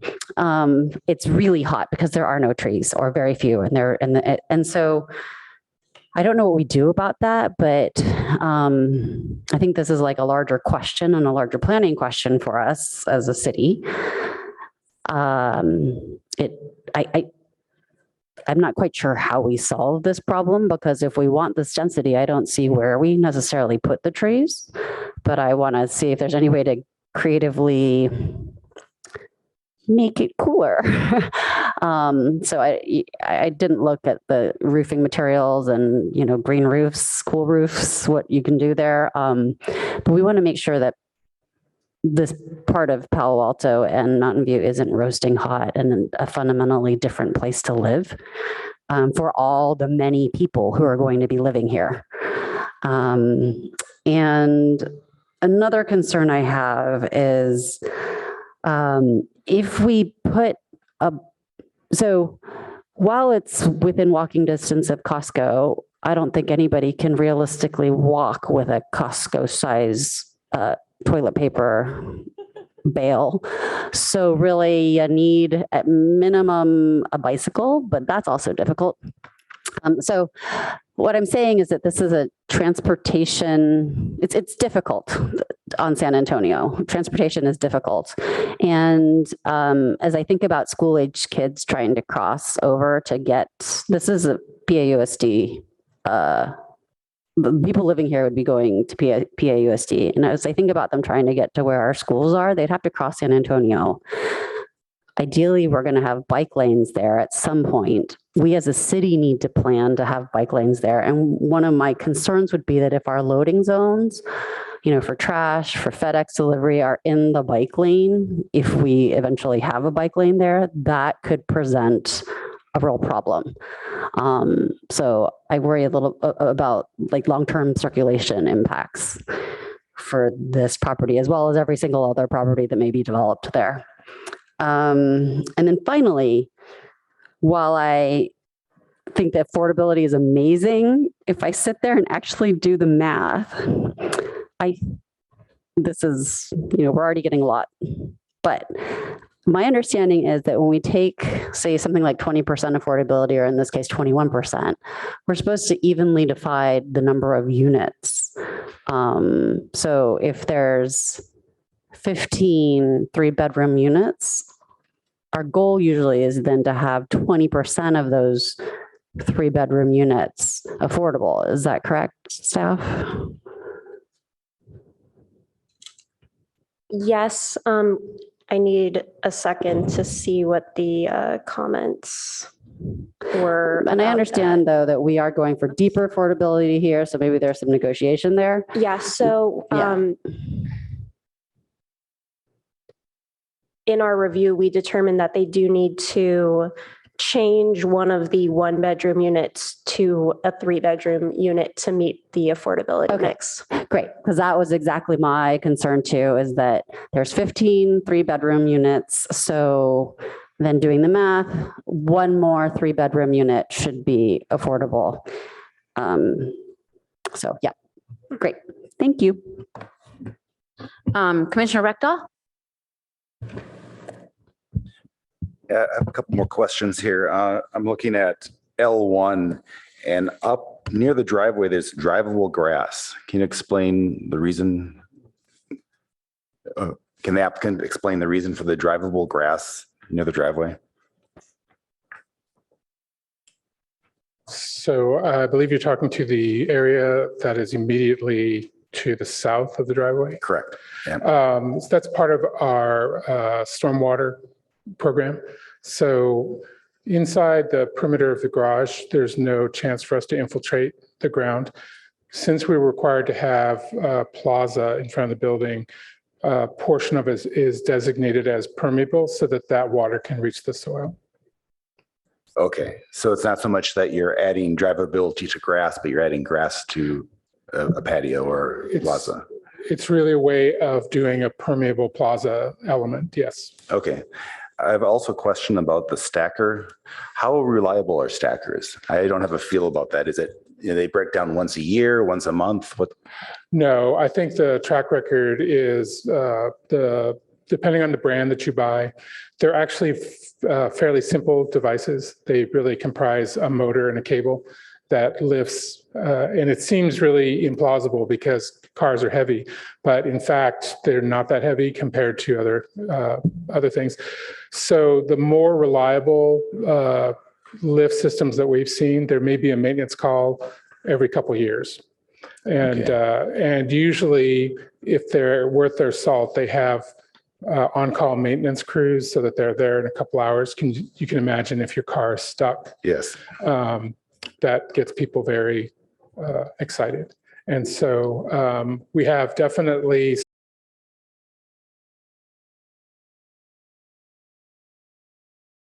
the brands. It is precisely because their devices are so reliable. And you know, I would liken it to like a passenger elevator. You don't want that thing to be breaking down. You want it to be reliable all the time. The technology is somewhat similar. Okay, thank you. And then during the council discussion, the pre-screen, one of the council members asked about solar panels on the roof. Yes. Did you investigate that at all? Oh, you know, I contemplated bringing the roof plan because at the end of the day, the roof is actually packed with things. And so this somewhat addresses the why is there no roof deck as well. The new building code, the new Cal Green code is much stricter about how much solar and when you install it. And so we have large areas of solar designated, and then all of our mechanical equipment will live up there as well.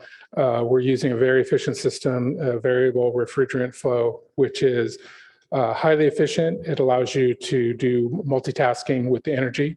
For instance, you can heat water with it as well as cool the building. And then they can do double duty. They can work during the winter and the summer. So they both heat and cool, all in the effort to make an all electric building, which is another one of our goals. I can't remember if Palo Alto is one of the municipalities that's already passed the no gas rule, but we're essentially designing all of our buildings to be hooked up to the grid because of how much green it's getting. And so all the appliance packages, all the heat pumps, all the water heaters are electric water heaters. All of that is being incorporated. Okay, so would you be able to add solar panels on the roof? Yes, yeah, we have plenty of space for that. Okay, but it's not in the baseline design? You know, the baseline, I believe, is 15% of the roof surface. When you start looking at things like the maintenance areas, the mechanical, the elevator overruns, you're already starting to get, and then the clearances that you need around the solar panels and the equipment. When I looked at the roof plan earlier, it's packed. Now, could we probably get more solar panels in? I believe that we could. So you will have 15% of the roof covered by solar panels? I think that's the code minimum. I'll have to double check the number. See, it's 15 or 20. Okay, that is good. But is there any reason you couldn't put solar panels raised above the mechanical equipment? No, you can. It's just a question of efficacy, you know, because some of the mechanical equipment, you have to raise it quite a bit because there's a plume of hot air coming out of it, which the panels don't like. But if we're really trying to shove as many beans as possible in the bag, we can look at all kinds of possibilities. So is there anything structurally or electrically that would prevent this? So let's say 5 years down the road, you wanted to add it. Have you painted yourself in the corner, or you have the flexibility to add it? No, as it turns out, the primary concern with solar panel installation is penetrating the roof membrane, just because it leaks. But in terms of their load, they're relatively light compared to most other, like I think the roof even has to have a live load capability that can handle that dead load. Okay. That's all I have for you. Thank you. I have a question for staff. I also am concerned about the greenery. We're making good use of this lot, but that also means there's no room for greenery. What are the restrictions for planting in that front setback area? Could you add bushes? Could you add some type of greenery up front?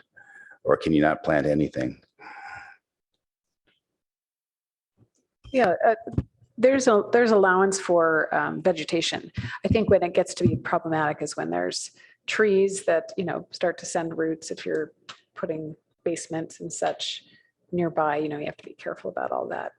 Okay. And of course, anything that's put into an easement, which this isn't, but, would be cautionary. Okay, and then you also mentioned the cost. There was an in lieu fee if they weren't able to plant all the trees on site. What is the cost of that in lieu fee? Do you have a rough number? I can look that up.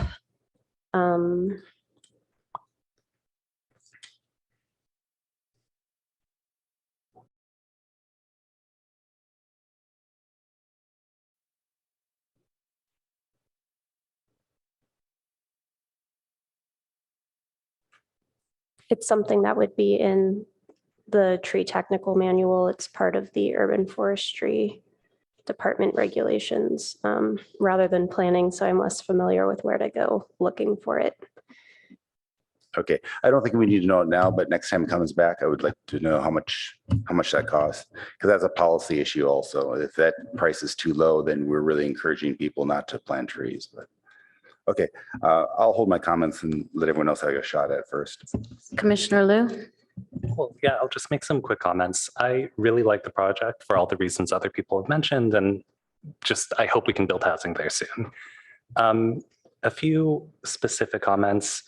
I do like the size actually, and personally, I wouldn't mind more housing, though that might be a fringe position. I also like that there's not too much parking. And on the point about potential issues with underground parking, I would personally much rather remove parking than have a podium at street level and really just detract from the street. Couple of points to note. I quintuple the point on greenery, and I live above a parking garage. We have small maple trees, yucca trees, jasmine bushes, a variety of plants. Maybe I should be worried, but I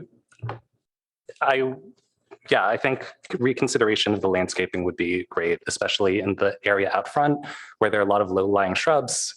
We could add something that feels and looks more green. And the last point is, I don't want to get stuck on retail since I realize that could be a big change, but any consideration of retail would make a huge difference in the long run for the neighborhood.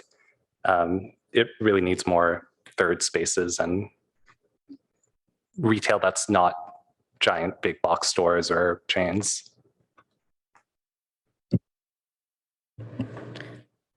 Okay, I don't see any other lights, so I'll make a few comments. And I just want to thank the applicant and our staff for their presentations and for bringing this housing project to us, to the applicant.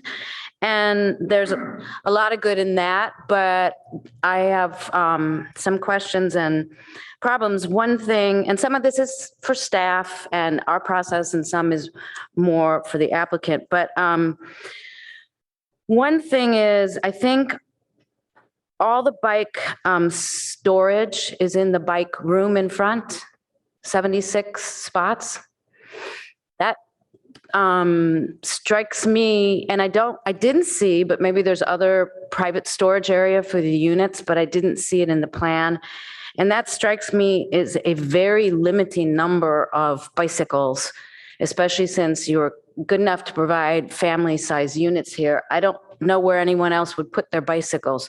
You could have 3 or 4 kids in a 3-bedroom apartment, and we want people to bike, and so that seems limited to me. Also, there's only about half of the parking spots have electric chargers. I'm not sure if they can be added later or if they can't be put in where stackers are, but that seems very problematic also, especially since the city wants new multifamily buildings to be 100% electric. And while it's not taking away from all the other stuff being electric. It's not providing that option for all the residents. And I don't know how you would decide who got to use the EV spots and who didn't. And that just sounds complicated to me. I think to some of my colleagues, concerns about trees and landscaping, I would agree. And in general, I'm not at all convinced that one shared open space area is adequate for a building this size, especially given that there will be families here with children who have nothing they can walk to, nowhere they can walk to play. And I note that two sides of the shared open space have the patios, private patios abutting them. So that seems kind of strange to me, but it seems like the outdoor open space is very limited in a neighborhood where there are few options. I would have been very interested in applicants wanting to provide usable retail for residents on the ground floors we develop in this area, only because there is actually not much that's walkable in any practical way. And if everybody did it, it would create a new environment of walkability and usability. But if nobody does it and we don't require it, it's just going to be a dead zone in that regard. Let's see. I am very troubled by using the public right-of-way that is for parking on the street for loading and garbage, because I think, well, first of all, I think it can be very awkward given the traffic on the street. Garbage trucks are really wide, and there's a lot of traffic and gridlock in rush hour on the street. San Antonio onto 101 there is a problem on-ramp that we've been trying to get fixed for years because it's very old-fashioned and backs up and doesn't work well. People already living on San Antonio, and there's another residential use on San Antonio, Altair, just a little further closer to 101, already experience a lot of difficulty with the traffic there. And then for one, I have to say, while we all appreciate what you've brought here today, I'm disappointed that the extension of the HIP to this area and the development standards and that offered was not enough, and that now you want even more than 788, which hasn't been built but has been entitled. And I'm worried that as we go through developments in this area, each one will want more based on the fact that the applicant before them would want more. And that's certainly not an applicant issue. That is a planning issue and a policy decision issue for ultimately the council.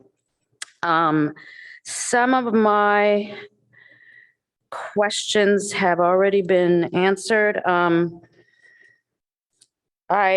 I'm very concerned that in this area with its underlying zoning of CS and the extension for 9.5 acres or 18 parcels, I think it was, to extend the HIP, to get housing, to change from light industrial to housing, that we haven't thought about extending any extra privacy and daylight plane protections to this area, because as buildings get bigger than the one next to them, that's going to become an issue.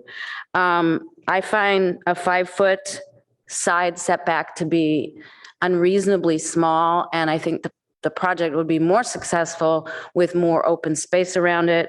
I worry that with the loading, and I worry about the future for our city of finding a way to put safe class 4, I think is the best class, bike lane, even with the 24 special setback being kept, because are you really going to want, both bike lanes might need to be developed on one side of San Antonio. I'm not sure. Nobody's looked at it in detail yet, but would you really, it makes the building entrance unusable except from accessing inside the garage if the bike lane is heavily used. And it also makes the building right on a bike lane. So I think these buildings would be more successful if they had a more standard residential multifamily setback, which I believe is much bigger, but I can't remember what that is right now than 24 feet. And staff question, it's not for the applicant. But I guess I'm not sadly as excited as some of my colleagues are about this. As I see this project specifically, and it's not because there's a problem with the project, but it was the same issue with the one previously that got entitled here. And that is that we are entitling these projects that will limit what we can do to widen and make San Antonio safer and more accessible for bikes and pedestrians. And I don't think that's what we want to do. So let me see. I do have another light, so I can stop speaking and I'll let Commissioner Rectal speak. Yeah, I just want to give my 2 cents. This is a big project, and big is good in that it's 76 units, and that's 76 families that are of a house. So that's really good, and that's why I'm supportive of this. There are some things about it that give me a pause. We are building right up, the setbacks are tiny. There's no room for trees or greenery. For the look of it, the massing will be large, and you've done a good job of breaking it up, and hopefully the ARB can help you with that. But that is concern that we have 5 feet on the side and 10 feet on 78. Those 2 buildings are going to be 15 feet apart. That's going to be tight. But again, we're adding a lot of units, and that's a plus for this. It also is near the East Bay Shore Job Center. Google is adding a lot of jobs, and the units that we put over there means that people have a short commute. They can bike or even walk to their jobs, and so that's a good thing. I like the affordability. I like this true affordability. It's just not a bunch of micro units that they've discounted. These are real units that are affordable. And I also like the fact that there are units that are sized for families. That's a really good thing. The 2 biggest complaints I have aren't on the applicant, it's on us. So we don't have any existing bike lanes, and we have no nearby parks. When you look at this type of dense housing, there's no backyard here. There's no place that you can throw a ball with your kid. That has to be done in a park now, and we have no nearby parks. And so we really do have to take it seriously. This is not the only high density development that we're going to have in this area. We need to be adding parks nearby, because especially with these family sized units, they're going to be families that need outdoor activities. So, but overall, even with all those bad things, I think this is a good design, and I hope that we can make it work. Thank you. I'm going to call on Commissioner Templeton in 1 second, but I'm also going to note that the housing element has maximum and realistic anticipated numbers of units, which for this site was 40 and 27 anticipated. And we're getting a lot more than that, which is great, but we don't need every single site that gets developed to be 3 times or 2 times or whatever it is, the housing element, to the detriment of how the people living in this new neighborhood, residential neighborhood, are going to experience life, which could be, I think Commissioner Chang said it was in terms of heat islands, but could be very different than the way other people in Palo Alto experience life, even in multifamily dwellings, multifamily buildings. So I just want to keep in, and once again, that is not directed at the applicant, that is more directed at us and what we're doing in the city and what we're, how we're communicating with applicants. So I wanted to add that because I forgot to say it, and then I will move on to Commissioner Templeton. I appreciate the chair's comments. I echo the need for dealing with San Antonio, and this area has suffered from serious planning and transportation neglect for decades. I remember talking about improving the flow, which the chair mentioned as well over in this area, which requires coordination and cooperation with Mountain View when we were improving that intersection of Charleston at San Antonio back when I first joined the commission. This was a long time ago. And the feedback we heard from staff at that time was, that's Mountain View. But as we start developing this corridor and adding more people, if it's not industrial, we're talking hundreds of more people. Maybe if we're lucky, thousands of more people will be housed in this area that we have used for industrial purposes in the past. So I would ask staff when you come back, just to let us know what kind of planning is happening for the flow, the transportation part, the cooperation part with the neighboring cities and things like that. I think that will really help us also to address the questions, because how do we evaluate this this project in the context of what this area is going to change into, right? It's not like it used to be. We need to use it for something else now. So if there's anything we can do as a commission to encourage more focus there, we'd love to, especially the biking. So what we talked about at that time, maybe 5 years ago, was a bike path, which we've got now down Charleston to San Antonio, but now we need to be able to go either way on San Antonio Road, especially if we're expecting people who will reside in these properties to work in the Bayshore office parks. So getting the bikes over 101 is terrifying. I've done it. I learned my lesson.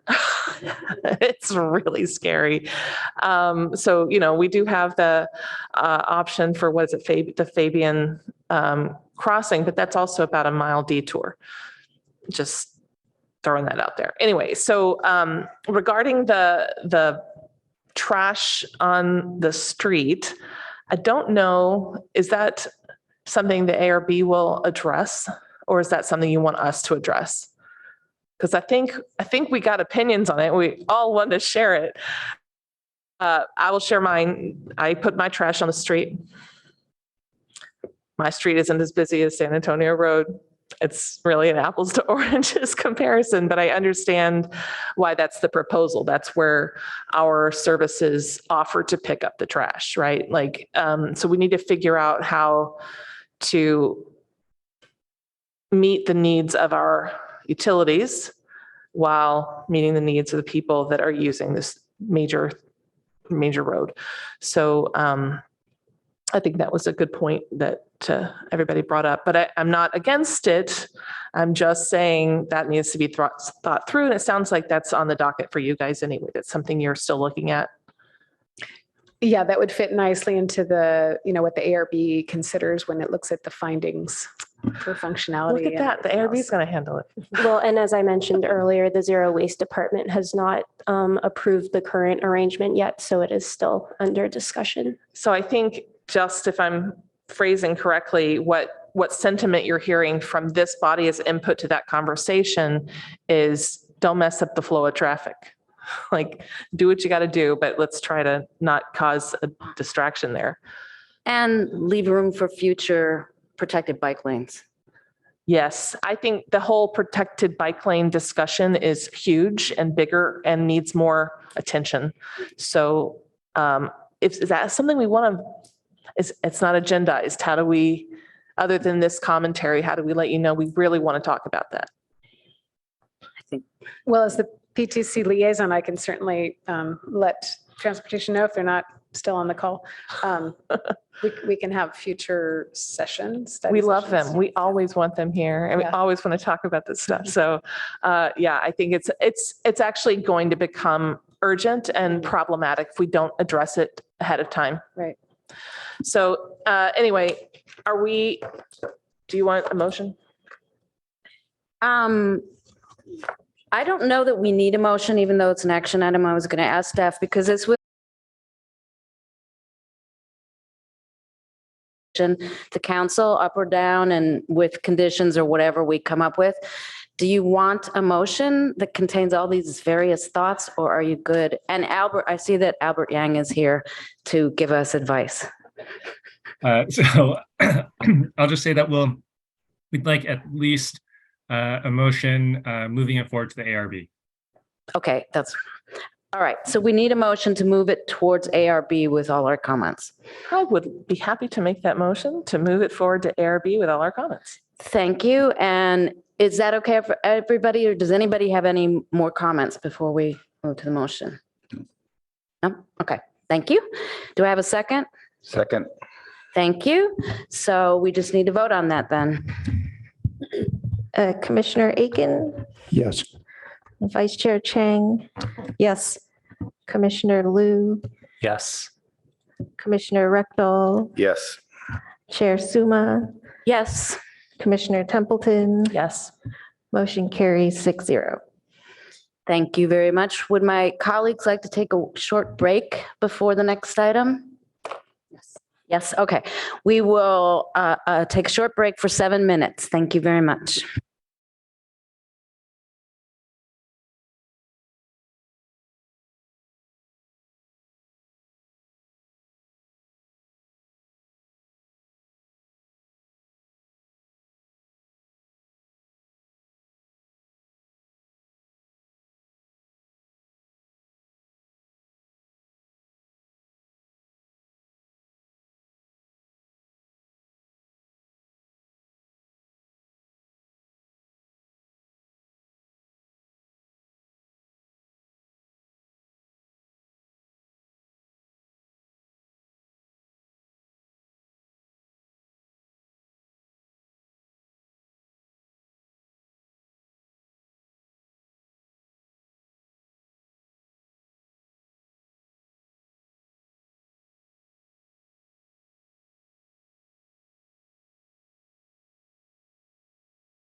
And we will move on to our next item, which is about the traffic calming issues in Crescent Park.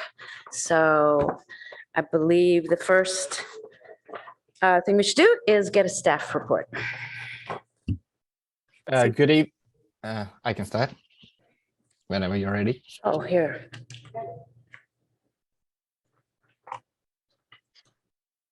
We are ready. Sure. Good evening, Honorable Chair and Commission members. Ripan Bhatia, Senior Engineer with the Office of Transportation. Tonight before you, we are here to seek PTC's review in the proceeding forward with the traffic calming project in Crescent Park neighborhood. A brief background: the residents of Crescent Park neighborhood expressed their concerns about the cut-through traffic, congestion, and speeding that led to the development of a pilot program for traffic calming with improvements at various locations. PTC approved the pilot project in September of 2020, and that later that year in 2020, Council granted approval to proceed forward with a pilot program. Staff designed and constructed the improvements in summer of 2021. Staff conducted the post-installation survey of the traffic conditions and sought feedback from the neighborhood community in fall of 2022, a year after the implementation, and collected data that revealed improvements in the traffic conditions. Project also garnered support from this community to proceed with the permanent improvements. So therefore, staff is now requesting PTC to review and support the review in approval of recommending to proceed with the design for permanent improvements to the City Council. I'll now hand it off to Chirag Panchal, who has been managing this project and will share the additional details of the project. Chirag. Thank you, Ripan. My name is Chirag Panchal, Associate Transportation Engineer with the Office of Transportation. Let me share the screen, the slides.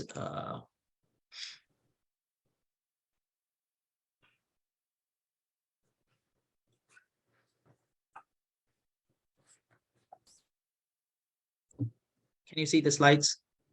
Yes. Yes. Yes, we can.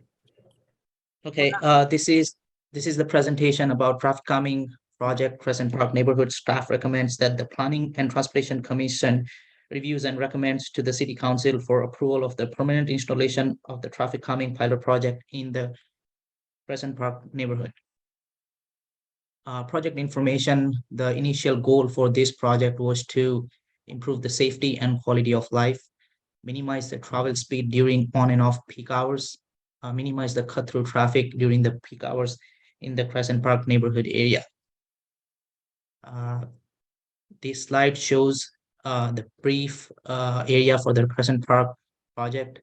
It's a bit bigger than that, but this is more of a location focused. That's why I took the snapshot of this.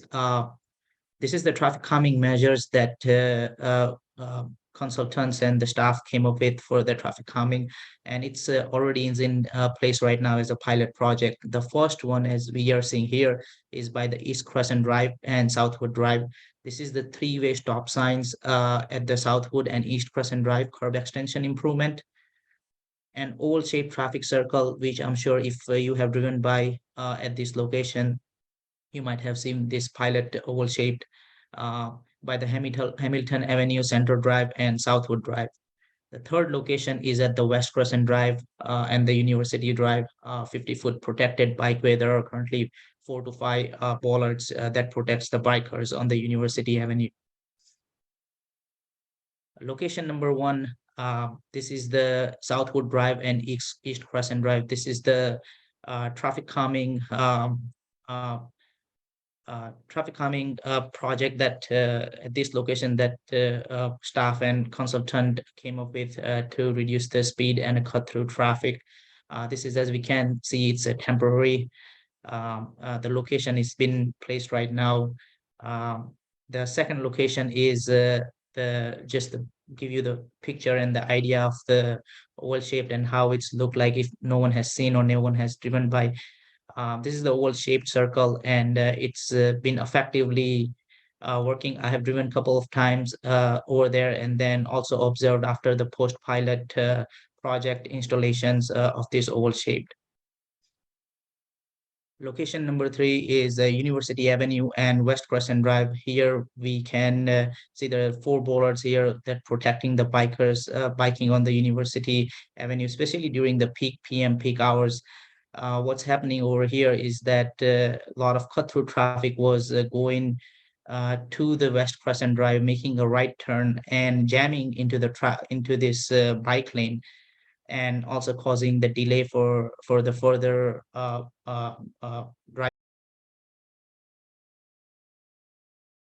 for bicycles to move around.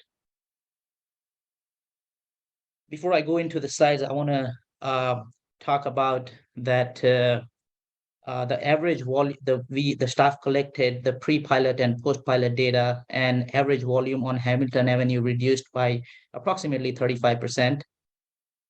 University Avenue reduced by 6%. Average volume on East Crescent Drive and Center reduced by about 23%. And average speed on Center Drive reduced by about 11%. And keep in mind, these are the average. We have the data log presented by the consultant as well. Moving forward to this side, we also, after we saw the pre and post pilot data collection and we saw the improvement, the staff thought it is necessary to ask to get a vote from the residents, since their vote matters and that's their neighborhood. So location 1, we collected the vote for as an overall neighborhood, as well as the area, the focused area neighborhood as well. So Southwood Drive and East Crescent Drive, which was the location number 1, curb extension and a stop sign, 74% said yes, 26% said no. On location number 2, Hamilton Avenue, Southwood Drive and Center Drive, oval-shaped circle, 78% said yes and 22% no. So majority of the residents were in the favor of converting these temporary improvements to permanent improvements at these locations in this Crescent Park neighborhood. And I want to reiterate that the design that we are seeing here, it's temporary. It's not aesthetically pleasing looking right now, because we are in the pilot project phase right now.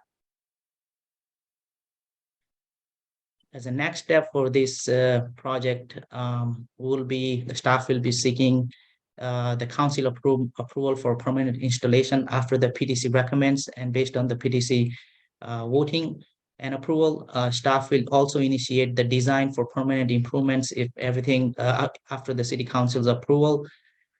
During that period of time, staff will reach out to the community and seek feedback on the planning and designing, and that's where the residents will be able to vote and have their say on the design and how the traffic calming is pleasing, and what they need to, what the staff or the city needs to include in order to fulfill their any questions or any concern they have. In the meantime, the temporary improvements will remain in the place. The staff do not think that it is the time to take out, because we are moving in with the permanent installation if it's approved. And at this point, this concludes my presentations. And if you have any questions, I'll take the questions. Thank you so much.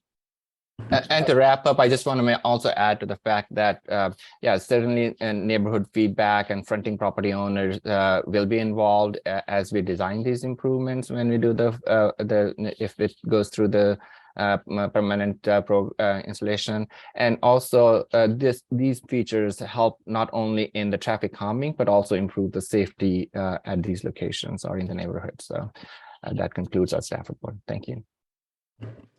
Thank you for that. I see that I already have a light from Commissioner Aiken, who must have a question. Yeah, I've got a couple. So the residents' original concerns were about cut-through traffic, but did we do an origin destination or some kind of zone study to get a big picture sense of where the traffic really is coming from and where it's going? Mr. Panchal, I guess. Sure. So I'm going back to the slide where it shows the picture. So what's happening was that the cut-through traffic was majorly coming towards the Hamilton Avenue and going towards the West Crescent Drive or the Center Drive. and or moving forward too. So these are the three main parallel streets. That's where the cut through traffic was mainly going through. And believe it or not, at one point when I was driving from here, I also once used the cut through traffic just to get the feel for it, how the traffic get congested and whatnot.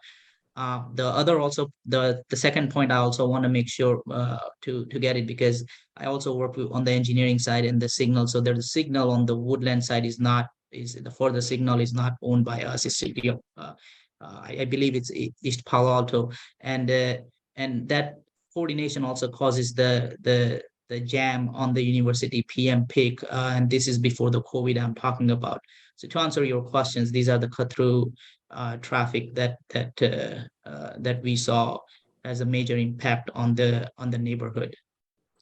And Commissioner Aiken, if I might add, we looked at the pre-volume data on these locations and after pilot project installation data. So we compared the pre and post. So we didn't do an origin destination, but we just did a comparison of pre and post data on the volumes that were being at these locations.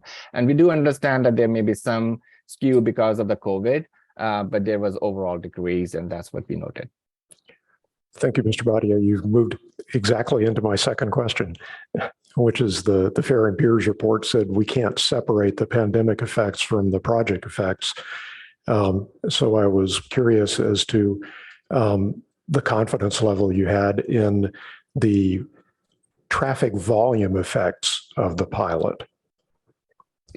Yeah, and we cannot say with great certainty, but we have noticed that on major freeways and major facilities, the traffic has returned back to pre-pandemic level, though not in the local levels at the same rates. So there is certain level of volumes that may be attributed to reduction due to the pandemic.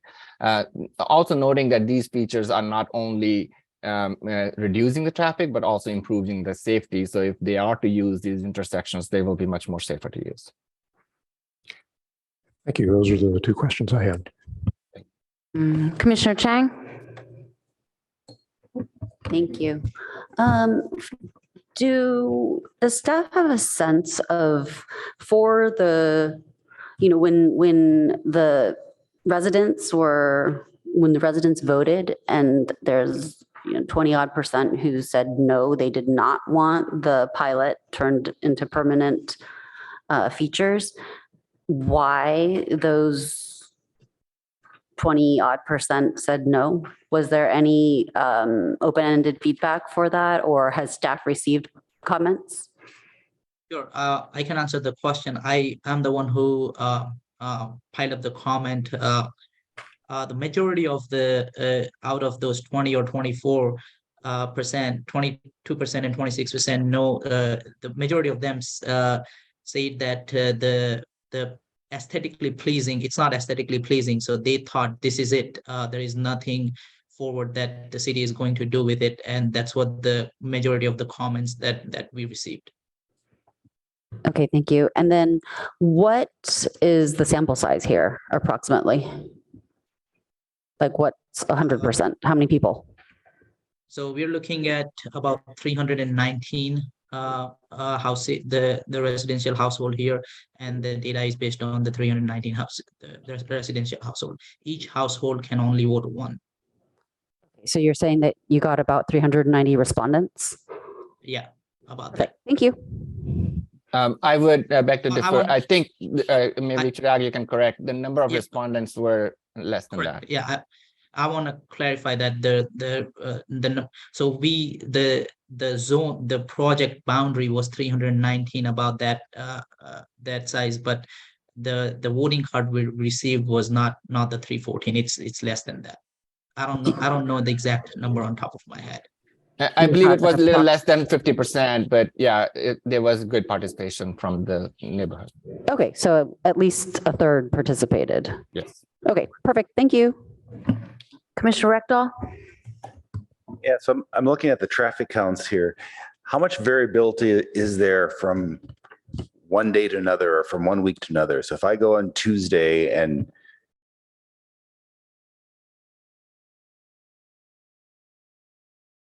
that you have?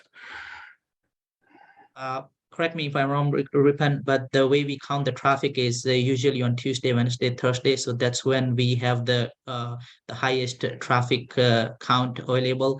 And then Tuesday, Wednesday, Thursday depends on the project, depends on what area focus that we are doing. We take even highest of the Wednesday. So let's say there were 1,700 cars on vehicles on Thursday, and then there were 2,000 on Wednesday. So we would go with 2,000, but depends again on the project. Other projects we might take an average of all 3 days. But to answer your question, we would take we would count on we would place the data collection for Tuesday, Wednesday, Thursday. Okay. Sorry, to answer your questions, is from 1 week to another week. The traffic does not differ that much from 1 week to another week, from Tuesday, Wednesday, Thursday, and the next week Tuesday, Wednesday, Thursday. But I do want to confirm that the staff takes the data when the school is in session, when the weather is good. If there is something off, then we would cancel the data and try to collect the data when it's clear whether everything runs perfectly as normal condition. Correct me if I'm wrong, or if you want to add this to this data collection or to this question. No, you summarized pretty good, but Commissioner Rectal, to answer your question, generally a peak day, midweek is representative of a regular day in general and don't vary a lot, within 5% usually. You think, okay, 5%. So when my concern is that we have 2 samples here, and how much of it is causation, how much is just randomness? And are we trying to look at randomness and trying to look at trends, form trends from randomness? Okay, thank you. I have a couple questions. One is, so was the University Avenue, maybe I missed something, was that also the bollards to protect the bike lane? Was that also somehow voted on by neighbors? No, we excluded that from the voting process, since those are more like a actual traffic calming device, traffic control devices. And also we were intending on keeping that moving forward with or without traffic calming, because they have been a safety measure as well. Okay, thank you for that. And then is the plan, when they're made permanent with 2 and 3, the rubber curb and the oval area to be landscaped? So we would seek input from the residents and community in moving forward with the design of those improvements. Generally, we would like to have some kind of aesthetically pleasing elements to match with the community, surroundings and environment. And depending upon the budget and availability, we will balance those needs. Okay, so I think they would be much more successful and safe, the oval especially, but I think devices like that in the street are safer and more pleasing to look at when they're landscaped, so that would make them successful for me. And then asking about something that Commissioner Aiken asked about, given the inability to separate the pandemic effect from non-pandemic times, would it be better to do another year or some period of time of the trial? Certainly, we could extend the period of the pilot program, but like I said, we can. These are some of these safety features as well. So yeah, it's certainly a feasible option. Okay. All right. I don't see any other lights, so I'd like to go to members of the public. Do we have speakers, Ms. Dow? Yes, we have 2 in-person speakers. The first is James Grand. And do we have any out in Zoom land? Oh, yes, and 1 raised hand on Zoom. Okay.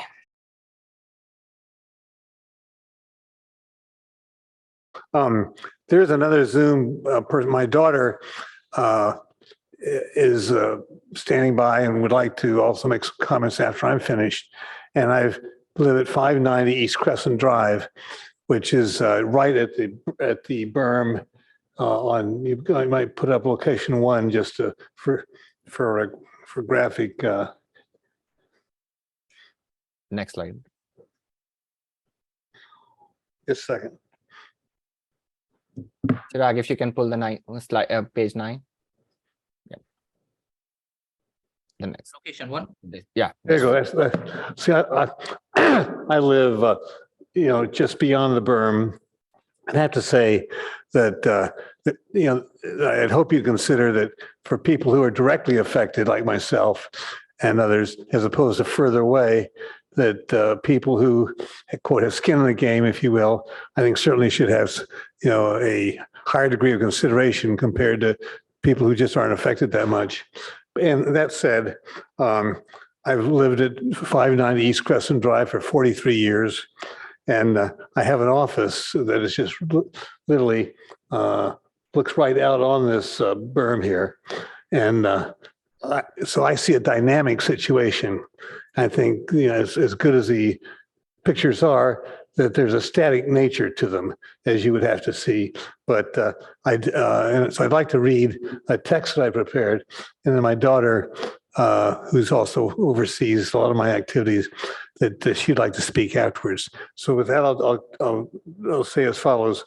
I'm opposed to the installation of the berm at this intersection of location 1. My home looks out on a giant oblong berm the city has temporarily installed at that intersection. And I can speak with experience regarding the results of this attempt at traffic calming. There are 3 primary reasons why I am opposed to the berm. It's not safe. I see it on a dynamic basis as opposed to a static basis. And statistics are one thing, but on the other hand, just to observe the activity and the dynamics of the traffic, I see it all the time in real time. I can attest that the berm has created new and worse traffic safety issues at this intersection. Since this temporary berm was installed in August 2021, excuse me.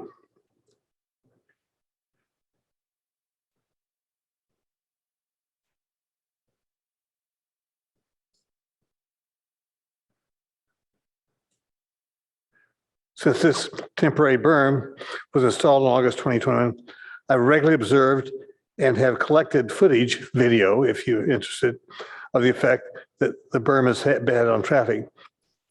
Drivers are not stopping at the new stop sign East Crescent. I see it all the time. The signs are there, but the dynamic is they're not stopping. Instead, they're slowing only slightly, if at all, and are often swerving recklessly in an attempt to navigate around the barrier. On East Crescent, the berm makes the intersection too narrow for 2 cars to safely pass each other. I've witnessed near collisions repeatedly over the past year and a half. There are no other berms of this size in any residential neighborhood in Palo Alto. The Transportation Office admitted that there's no other intersection where a berm of this size has been implemented. The Transportation Office did not test out less obtrusive measures of slowing traffic at this intersection, such as the installation of a stop sign without the berm. There's been no commitment from the Transportation Office regarding how this berm will be completed. Will it be filled with cement? Will there be landscaping in the middle of it? The Transportation Office said that it might be filled with cement, which would be on a slightly light iron, beautiful tree-lined streets in Crescent Park. I don't understand how the Planning Commission can now vote to implement the berm without any thought as to what the final design of it will look like. Well, thank you for your consideration, but I just have to say personally, not in my text here, but just living it, I hope I have credibility with you because I see it just daily. I see it have for the last couple of years, and it is just a mess right now, and period. So with that, I'll ask can we let my daughter speak on Zoom? Lisa Lawson, yeah. Okay. And could you give us your name? I didn't. Oh, sure. James Girand, G-I-R-A-N-D. I lived there for 43 years. I live alone. And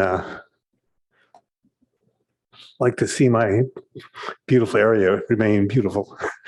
Okay, and Mr. Duran's daughter is signed up, right?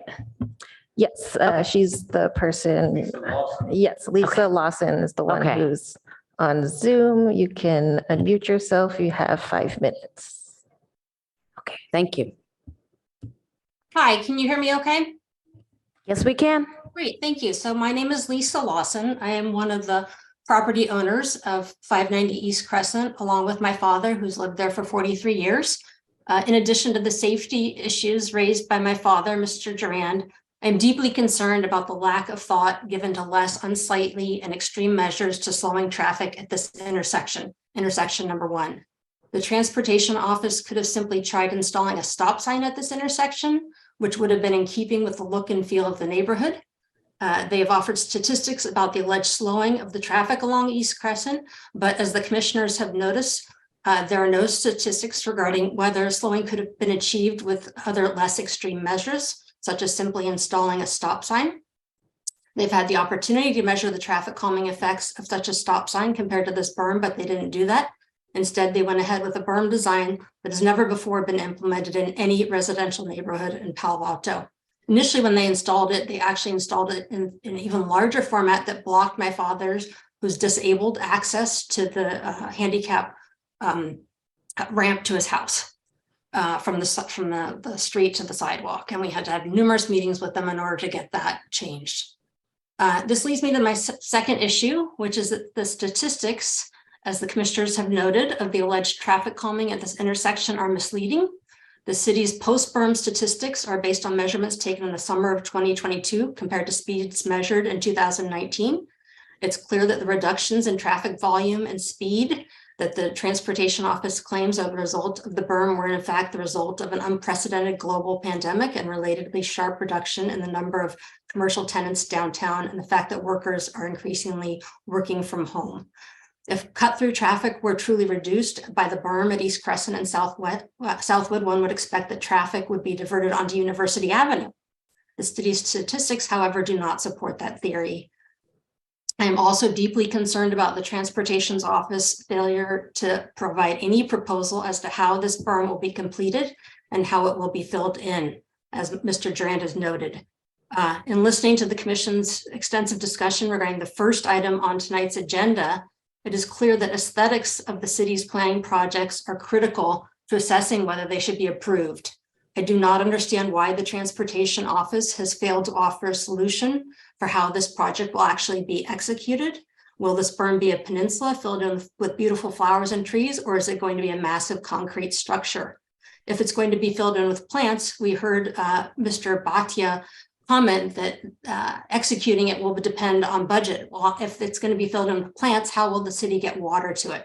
It seems unlikely that they will be able to fill it in with plants and we'll be stuck with a giant cement berm at this beautiful intersection.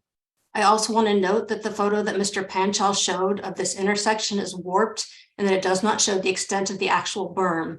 The Transportation Office has bird's eye views of what exactly this berm shows, or exactly how this berm is laid out, and it is significantly greater than how it appears in the photo that Mr. Panchal showed in his PowerPoint presentation. I also want to touch on one of the issues that Mr. Panchal and Mr. Bhatia spoke to, which is with regards to the vote. As they noted, the vote that they showed the statistics for included neighbors that don't even cross this intersection and therefore have no skin in the game, as my father would say, and have no real meaningful way of commenting on whether the traffic is improved or has become more dangerous. And I think that's all I have for now. Thank you very much.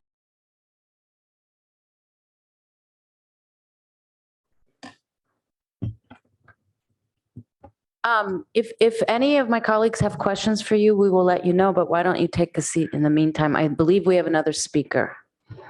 Yes, last speaker is Greg Welch.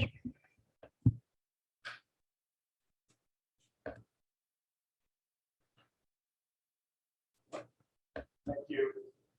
First of all, I'd like to thank the staff of the Transportation Department. This has been a journey we've been on for, gosh, over 4 years at this point, approaching 5 years. It was motivated by the observed conditions that the collective neighborhood was experiencing. It is not merely about the vehicular traffic. It is also about the pedestrian traffic. If you are in Crescent Park in the morning, you see literally dozens and dozens of people out exercising, walking their dogs, et cetera. And the pedestrian situation, frankly, before these traffic calming measures were put in place, were treacherous at times, particularly during the rush hour commute hours. A couple comments. First of all, during the lengthy process that the Transportation Department ran, they did over 3 public workshops attended by as many as 120 people from the neighborhood. I think it was the peak attendance. They looked at a whole variety of different measures that could be taken. They also educated us on the difference between traffic calming measures and traffic control measures. Stop signs are a traffic control measure.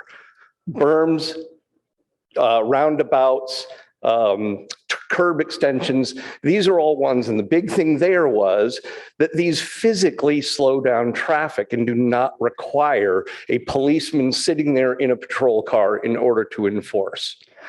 With regard to the data collection, we would all love to have perfect data. In fact, during the process, there was a big and long examination about what other sources of data we could get. There were companies out marketing data drawn off of cell phones. The more you look at those, they give the illusion of being perfect data, but when you plug in and drill in a little deeper, you realize all you're doing is sacrificing maybe one set of accuracy for another set of sample bias. There were also budgetary concerns associated with buying that kind of data set. The trials that were used by the Transportation Department are consistent with the accepted traffic planning norms. Let's talk about the impact of the pandemic. We don't have an alternative universe where we can conduct a controlled experiment. So there was actually a lot of debate about should the experiment proceed. And the key thing is that part of what the debate looked at was not just overall volume, but the change in the pattern. Because the real issue previous to this trial was the fact that the main thoroughfare was actually not where most of the traffic was going.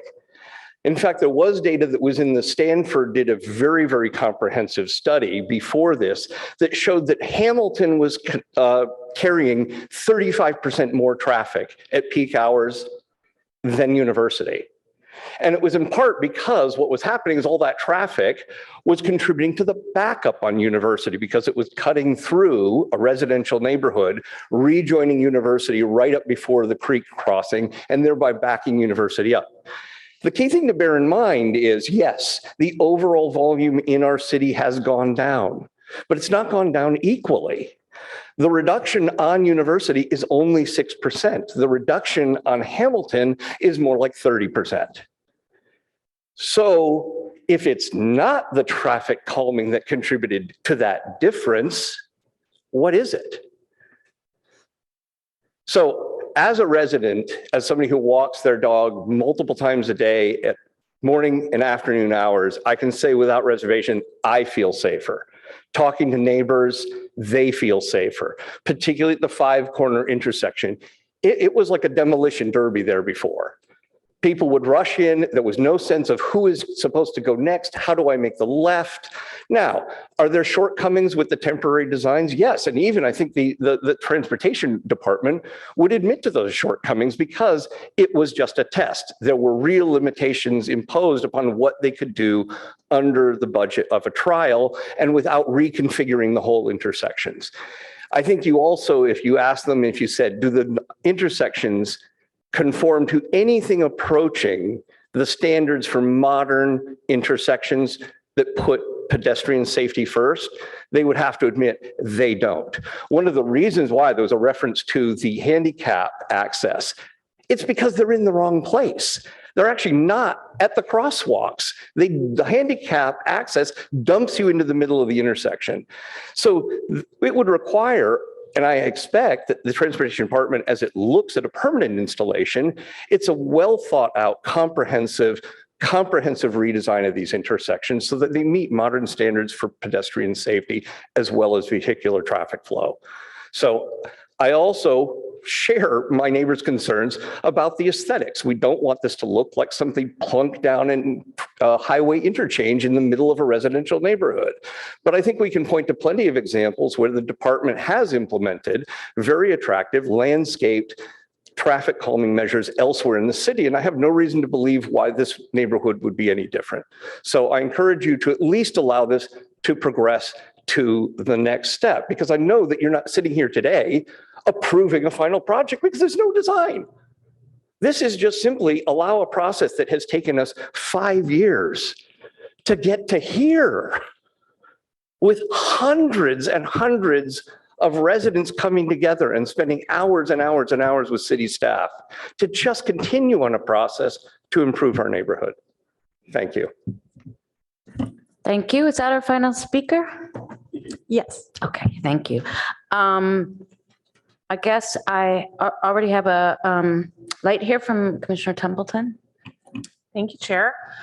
Yes, it's very interesting to see this, how it played out, because I was, this again was one of the projects from 2018, I think that, or thereabouts, that was one of the first ones I worked on as well. And I think we were really hopeful for this project, and it sounds like some of the data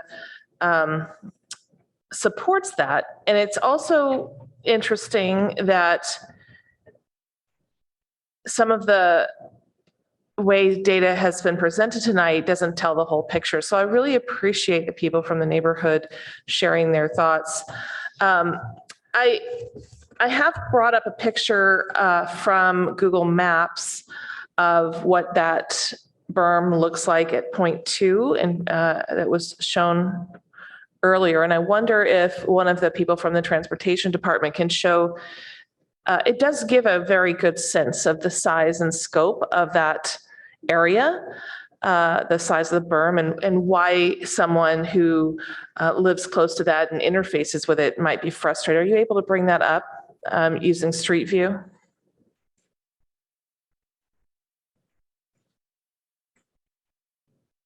Chirag or...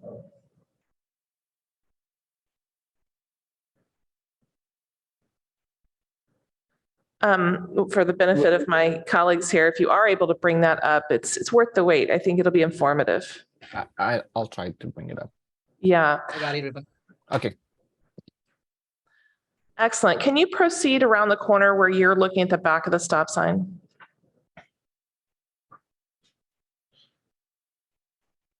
Let me know when to stop. Yeah, you're going the wrong way. Okay.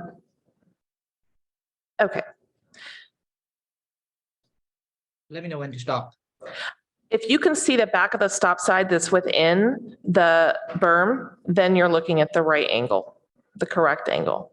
So you need to proceed further down East Crescent and then rotate back towards the house. Sure.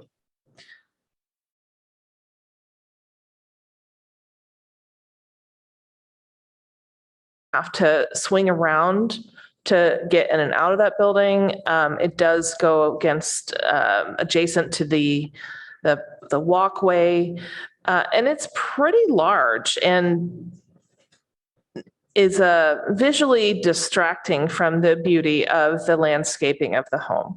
So just wanted to validate that we're seeing that. And also to echo some comments from the public that how can we really know if it's going to continue to be an eyesore like this until we have designs, until we okay designs. And so that's the kind of crux of the question before us for this particular site. I will say that the stories we heard back in 2018 were pretty compelling about why this was dangerous. You heard some echoes of that tonight. Now, are there things that can be improved? It sounds like we have some firsthand reports of ineffectiveness of the stop sign that's controlling car traffic there, and potentially that's an area for us to include in the study, right? So if we're able to specifically request that, not only proceed with the planning and visualize what the designs might look like, but also to improve the effectiveness of that control. I think we could specify that in our motion tonight if we want to. Regarding the irrigation, one of the things we've been trying to work on as a city is to irrigate less and plant native plants more so that you have something that's beautiful and hardy. So I'd love to hear more thoughts on that from my fellow commissioners. But I do feel like that's a solvable problem, that we can make it beautiful for those that encounter this every day and see this intersection and experience it, to make it beautiful and integrate into the neighborhood so that not only are cars actually stopping, but what they see when they're there, and pedestrians too, is beautiful. So I think all I can say is how much I appreciate people coming and sharing their thoughts, because I think this is a yes and situation. We need to solve both problems. So that's my initial thoughts. Thanks. Commissioner Chang? Thank you to both or all three public comments. Really appreciate the additional color that brings. And I, as a result, have some additional questions for staff. So do we have accident reports at this intersection from beforehand and after? Because our first commenter mentioned seeing accidents here. Good evening, Commissioner Chang.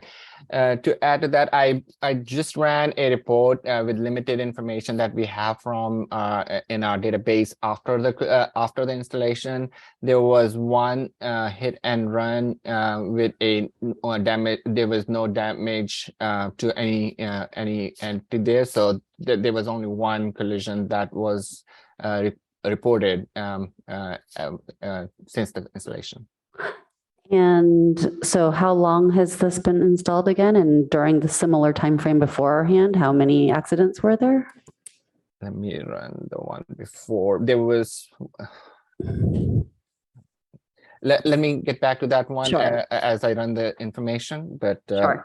I can see if we can answer other questions. And then in the meantime, I'll ask a second question of Mr. Panchal. So can you review the process for what happens if this project moves forward in terms of the design process, and then what are the steps or the review processes this goes through before actual implementation, if we move this project forward?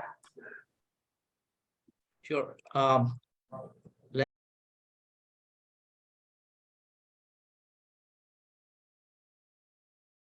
Yeah.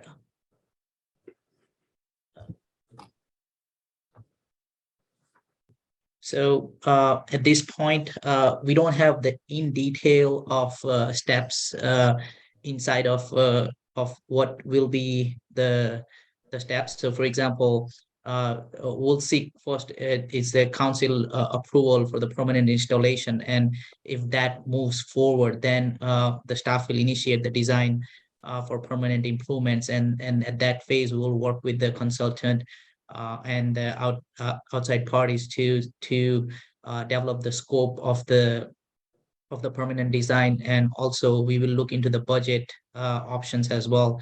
There are also some information that we need to look at as an engineer regarding the irrigation pattern, regarding how the permanent design would work out, and it completely based on the design. For example, if we go back to this one, we want to make sure that the debris doesn't fall inside this curb if we were to make this as a permanent. So let's assume for now this is a permanent. So if the debris goes inside, which I drove by there, and then we could see it, so we would have to look into that as well to see who's going to be responsible for it. So it completely based on the design, how we proceed to move forward with that. So that is the phase, the second phase that we are looking into it.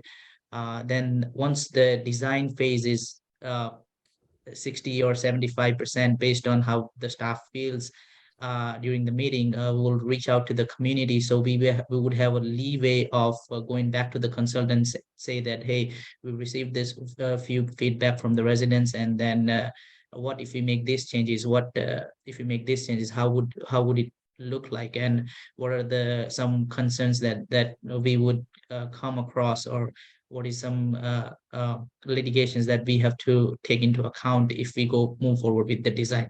Again, we also want to focus on the budget as well, to how much budget we have, because we could literally go with the $2 million. We can make it $2 million project, or we can make it $500,000 project. Depends completely on the design phase.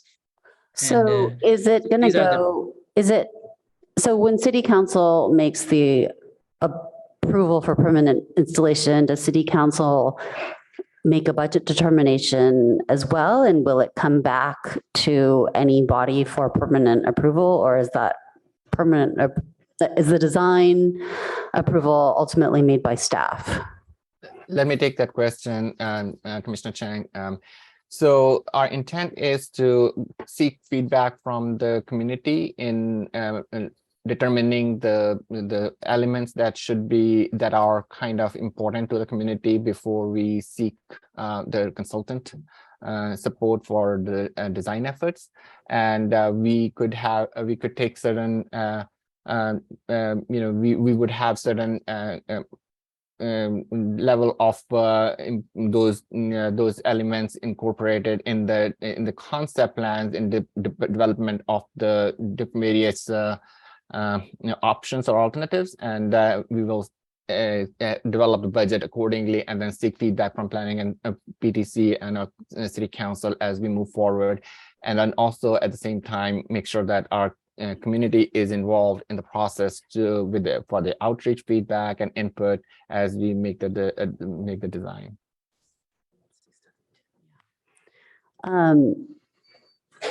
So at the initial level, at the time of the approval, after PTC approval, we would have a concept. We would go to the council, get their approval to proceed forward with the design, seeking input from the residents, have a various concepts and then develop some cost estimates, and then seek the direction. Okay, so it would come back to PTC is what you're saying? We will certainly be able to come back to PTC. I guess my other question is, can we also study in this design process, can we study the effectiveness of the stop sign, or multiple ways to implement the stop sign itself?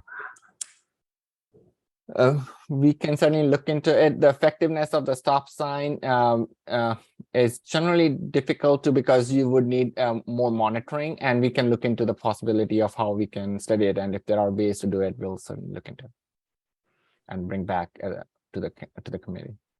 Okay, thank you. I will say that one of the things that I am, as a comment, I am appreciative of the fact that there is a pilot in place, because there are other situations elsewhere in the city where the city has not been responsive to safety concerns. And I'm really glad that in response to this neighborhood's concerns, even though it's taken this long, and even though some of the solutions may not be optimal, that there actually is something being done. And I commend staff on that. I'm glad to see that there's temporary pilot berms put in place when we didn't do that for other things like Charleston and such.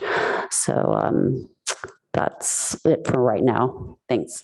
And I'll have an answer for your collision data question from before. So from 2016 to 2018, there were 3 collisions that were reported in the SWIDRs.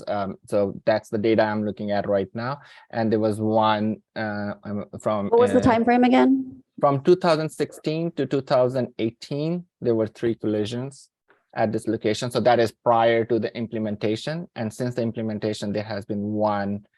And no other part, there was only one party involved. So that's an apples to apples time frame? No, it's not, because we don't have any much time frame after the installation because it's we have only installed it in 2021. Yeah, I understand that. Okay, so it's not an apples to apples timeframe, and it's also not apples to apples because there was a pandemic. Got it. Okay, thanks. Commissioner Aiken? I'm going to delve into the policy issues again for a minute here because this is something that's near and dear to my heart.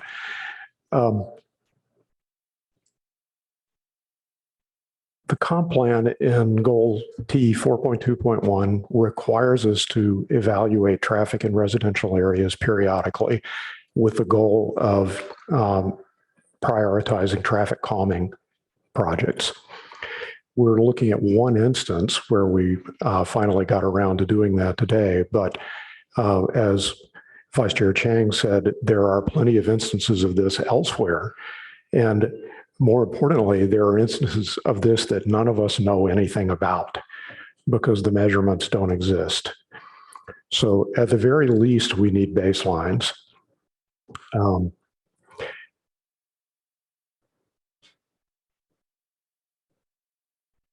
Taking a momentary deep dive into the data from this project, Lincoln Avenue between University and Hamilton had traffic 24 hours a day. The count was 1,480 vehicles, which is above the neighborhood traffic calming project threshold of 1,200. There's a problem already there that we're not doing anything about. The average for all the neighborhood streets in this study was traffic 22.4 hours a day. So what's gradually happening is that our local streets and collectors are turning into de facto residential arterials, and we just don't know where it's happening and how quickly. So the policy implications here are that we need to find a way, and I understand the financial implications are difficult here. We need to find a way to do what the comp plan requires and get those baselines so we can monitor what's going on, because this is happening all over. We just don't know where and how seriously. With respect to this project in particular, I'm extremely supportive with the warning that this is just another round in a game of whack-a-mole. We'll be back with more issues in this general area before too long. So let's keep in mind that we have to take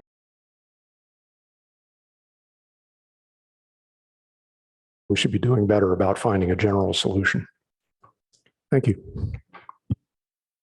Commissioner Rectal?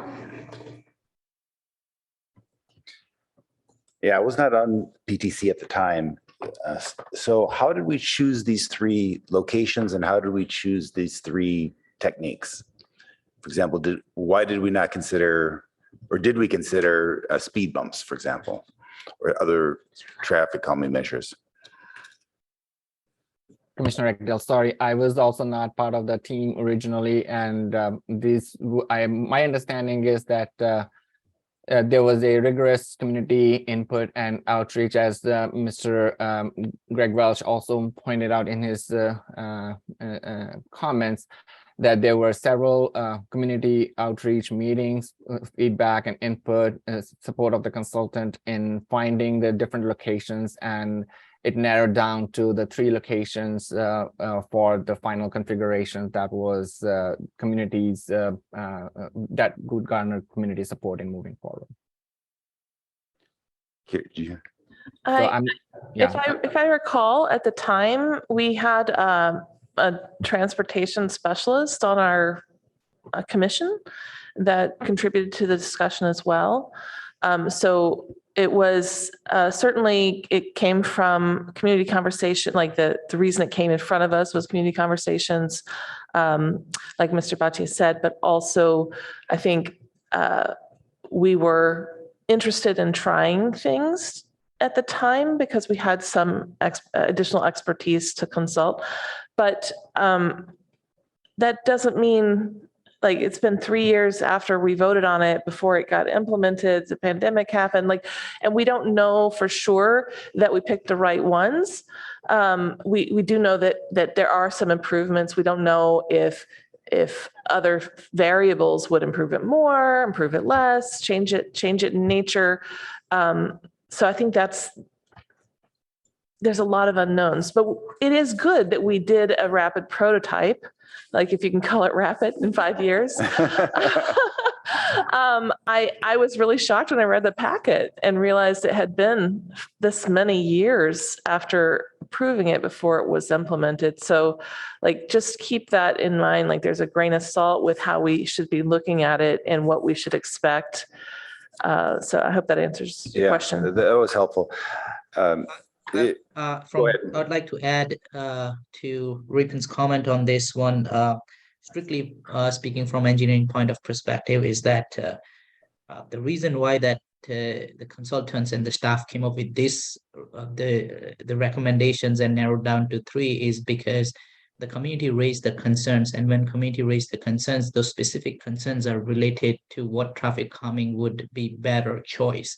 And that's how the recommendations and the reasons are made. And then the traffic calming are chosen after what the symptoms are as an overall in the neighborhood.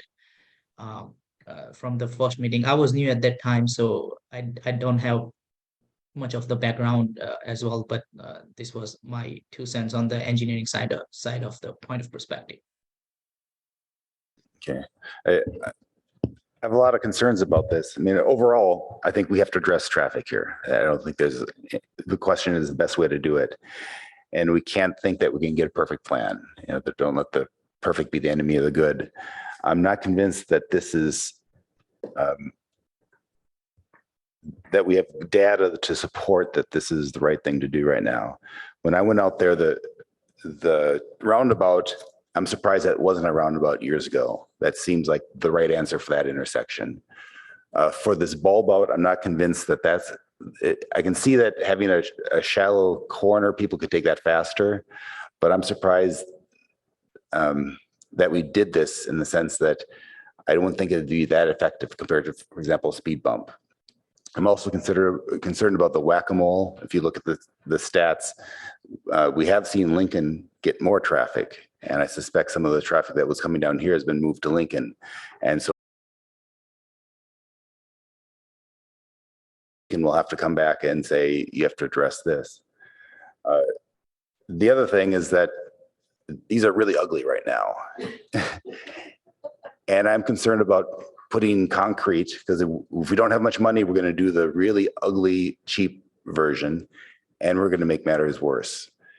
For example, the bulb out.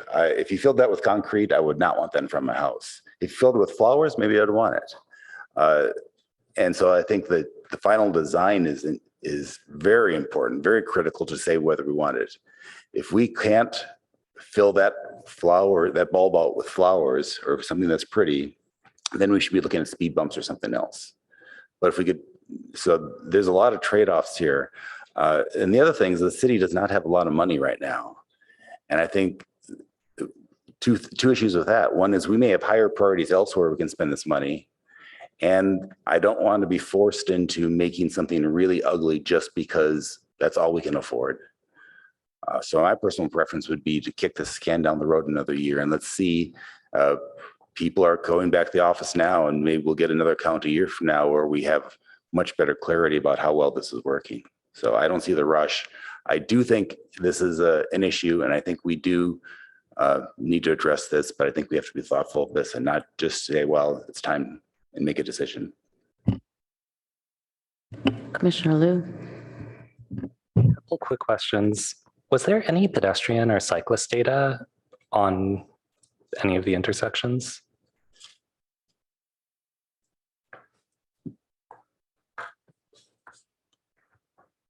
Transportation staff, that question is for you. We did not collect the pedestrians or the bicycle data since the initial the concern was the cut through traffic, speeding, and the unsafe driving behavior. So the concern came specifically from the vehicle point of perspective, not the pedestrians or the bicycle point of perspective. However, we did wanted to take into account for the bicyclist, and that's why we chose the location number 3 by the university and the West Crescent Drive to protect the bike lane. And that's where we thought that the bikers are maybe at risk due to this driving behavior and cut through traffic. Can staff kind of give context or talk about the literature or best practices around turning radiuses and whether the tighter turning radius materially makes that intersection safer, or if there's like a industry standard expectation that like tightening the turning radius will reduce accidents by X% on average? Like, is there any data or best practice or study here? So in general, for the radius from engineering, strictly speaking from the engineering point of perspective, when we were doing the pilot installation, we wanted to look at the fire trucks, make sure the fire emergency vehicle access is cleared. We want to make sure the garbage truck can easily go through that. So those are the biggest radiuses that we would encounter. And during the design phase before the pilot, we did have the radius calculated from the consultants and send it out to us to make sure that everything moves. In a sense, all size of vehicles move efficiently through the bulb out and as well as the oval-shaped circle. So yeah, to answer your question, we could have bigger, but then the fire truck would not be able to move. They would have to move over the oval shape, and we would have to design based on that as well. Yeah, to add to the question, Commissioner Liu, is that yes, the greater the radius on the intersections, the higher the speeds generally, because it gives easier maneuverability for making the turning moments. So what Mr. Panchal was saying was more towards the traffic circle radius, but your question may be more pertaining to the curb return. Was there's more incentive to speed through the intersections because it makes it easier to traverse. So in residential and in downtown and in more business district areas, the practice is generally to reduce the radiuses to a practical means that can accommodate the vehicular movements and also tighten the radius to the maximum feasible. Thank you. Commissioner Templeton, you want to go again or? Okay, go, then I'll go. Okay, sorry, just following up on some of these questions. So first of all, the comments from Commissioner Aiken and Commissioner Liu are exactly on point. Like the data we've been measuring has only been vehicular data, and that is not the origin of the complaint primarily. The origin of the complaint is the pedestrian vehicular conflict. Right. So we do need to be able to measure that.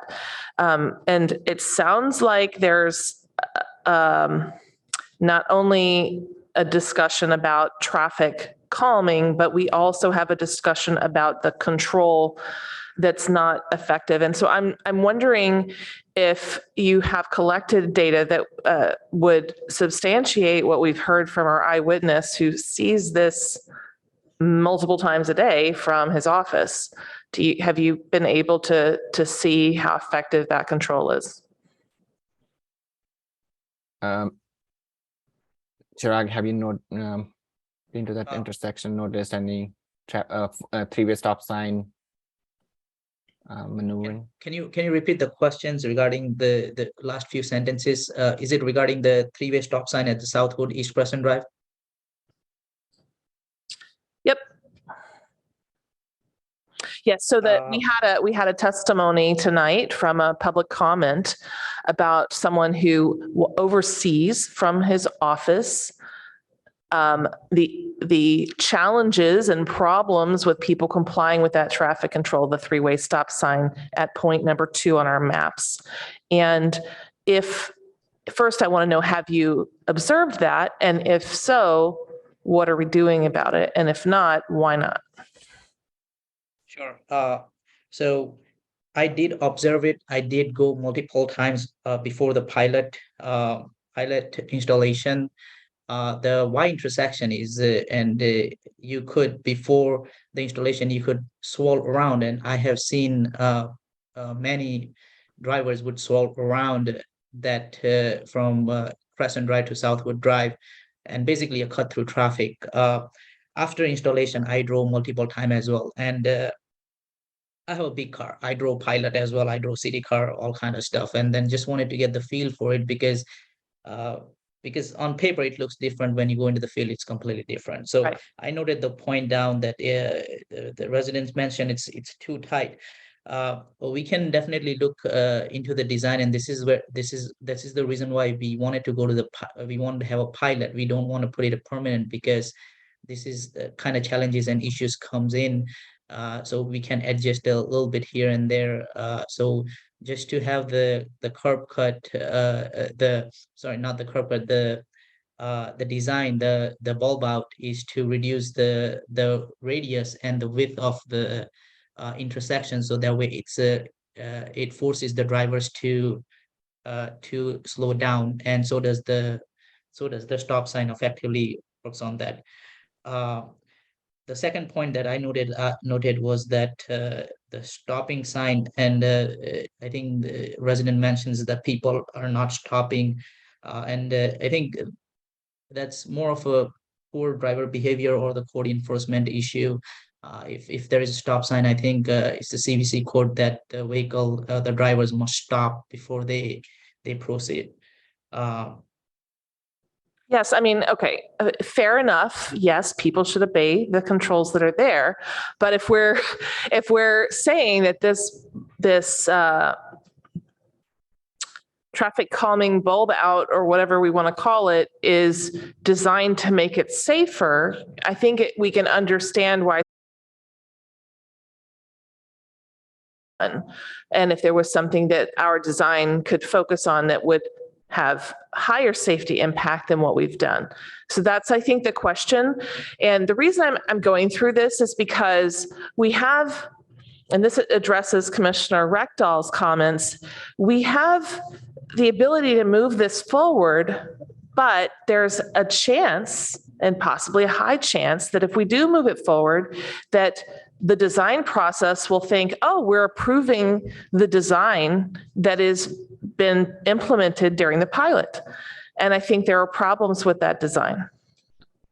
That's what we're hearing from the neighborhood is, sure, I'm all about traffic calming, pedestrian safety, but we've heard about how it's ugly. We can address that in the design process, but we haven't explicitly yet tonight talked about maybe it's not the perfect design in terms of traffic calming, and maybe there was something we can explore. Like, do we have to go with, if we move forward tonight, do we have to go with the design of the traffic calming thing that's there? Or can we get feedback from the neighbors about what needs to be improved?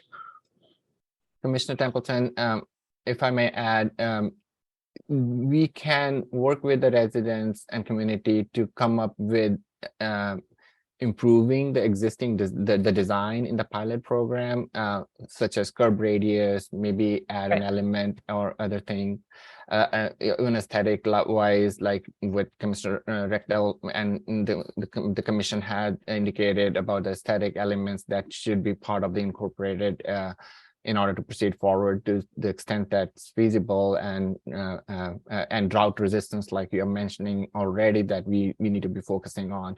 So we will look at those elements, and it can incorporate. And at the time when we bring back the concept plan, after seeking input from the feedback from the community, we can, at that point, before construction, because the design paper is different, and so we could seek that input and feedback at that time if the commission so feels more comfortable at that time, and then move forward with any additional elements that may be the help. And at the same time, we can do some additional data, like Commissioner Chang recommended, that we should look further into the data and see if there's, enforcement and also the practicality of the design that we can look at in the meantime. Thank you so much, Mr. Bhatti. I think that's a really important distinction as we head into our decision tonight, is to understand what exactly it means to move forward. So it sounds like staff is willing to speak to people, explicitly seek out input and have a conversation with people who live in the affected intersections. Is that correct?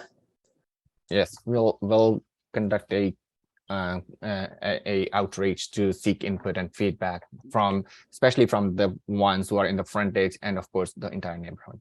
I think that would be helpful. And you sound like you're willing to, as part of the design process, make adjustments to accommodate feedback, specific feedback, which is great. And you don't, and it sounds like you mean not just aesthetic feedback, but functional feedback. So with that, for me, I'm a lot more satisfied about moving forward because there are some adjustments that need to be made. And I want to celebrate that we've done the pilot because that's really important and we should do more of those.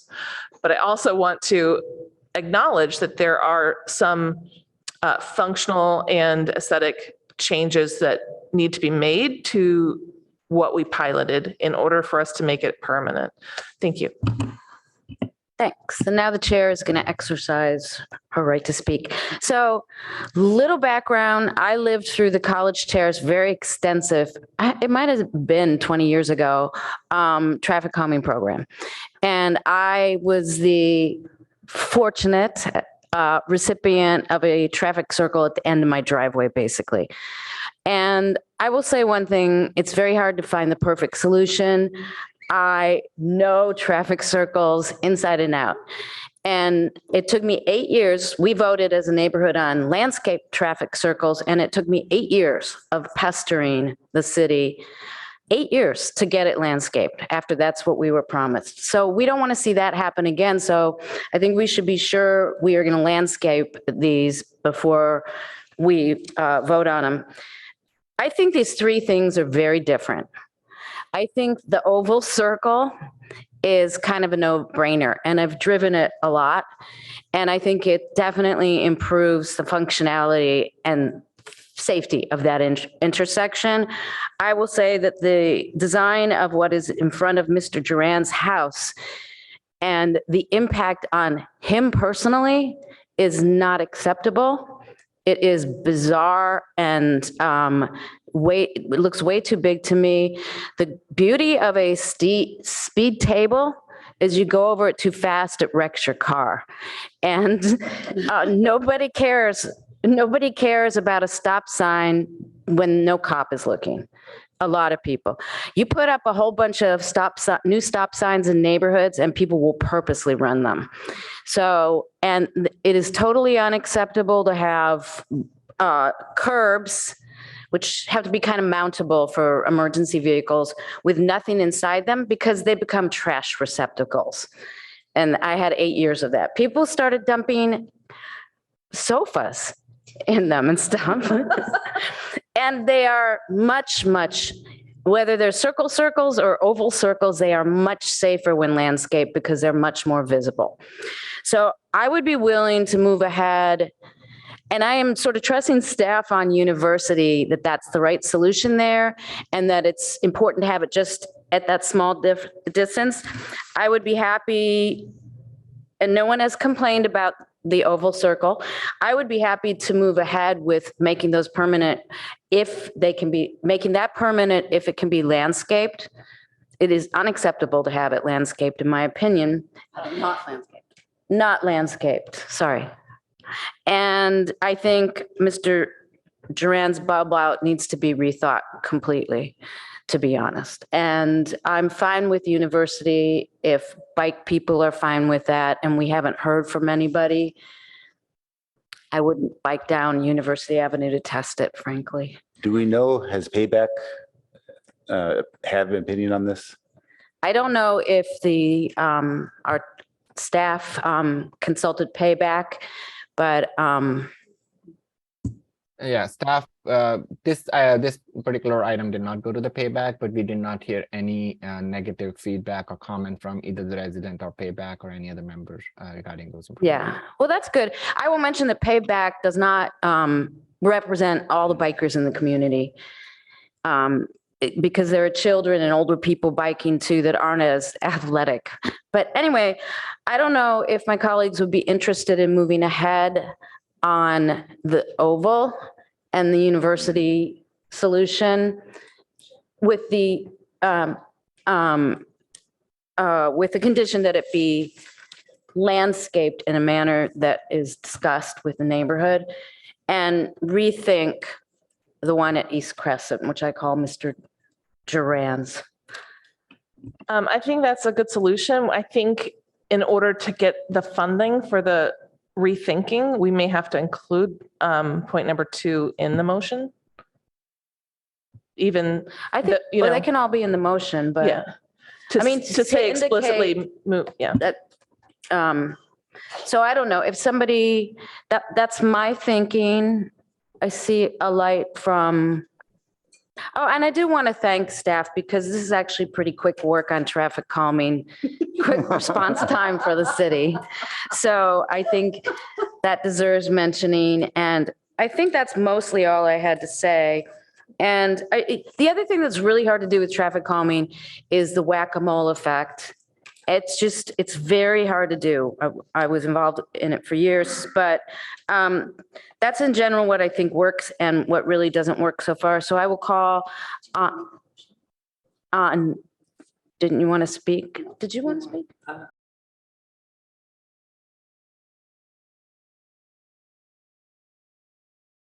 Yeah, just want to give a couple takes. Tighter turning radiuses are empirically safer, I believe. So even if you can't measure an improvement directly in like stop sign compliance or speeds, it is actually safer for pedestrians who might cross that street. And I think we can make the landscaping work, and staff can move quickly on this. For East Crescent? Yeah, for the East Crescent Southwood turnoff. So I feel like it could be thrashy to actually punt this forward and maybe wait another year, maybe do a whole other cycle of design when we already will have a cycle of design and community meetings as part of this, or at least part of staff's like proposed next steps. If we approve this as a permanent, or if we recommend this to be permanent. So I'm comfortable just approving all of these.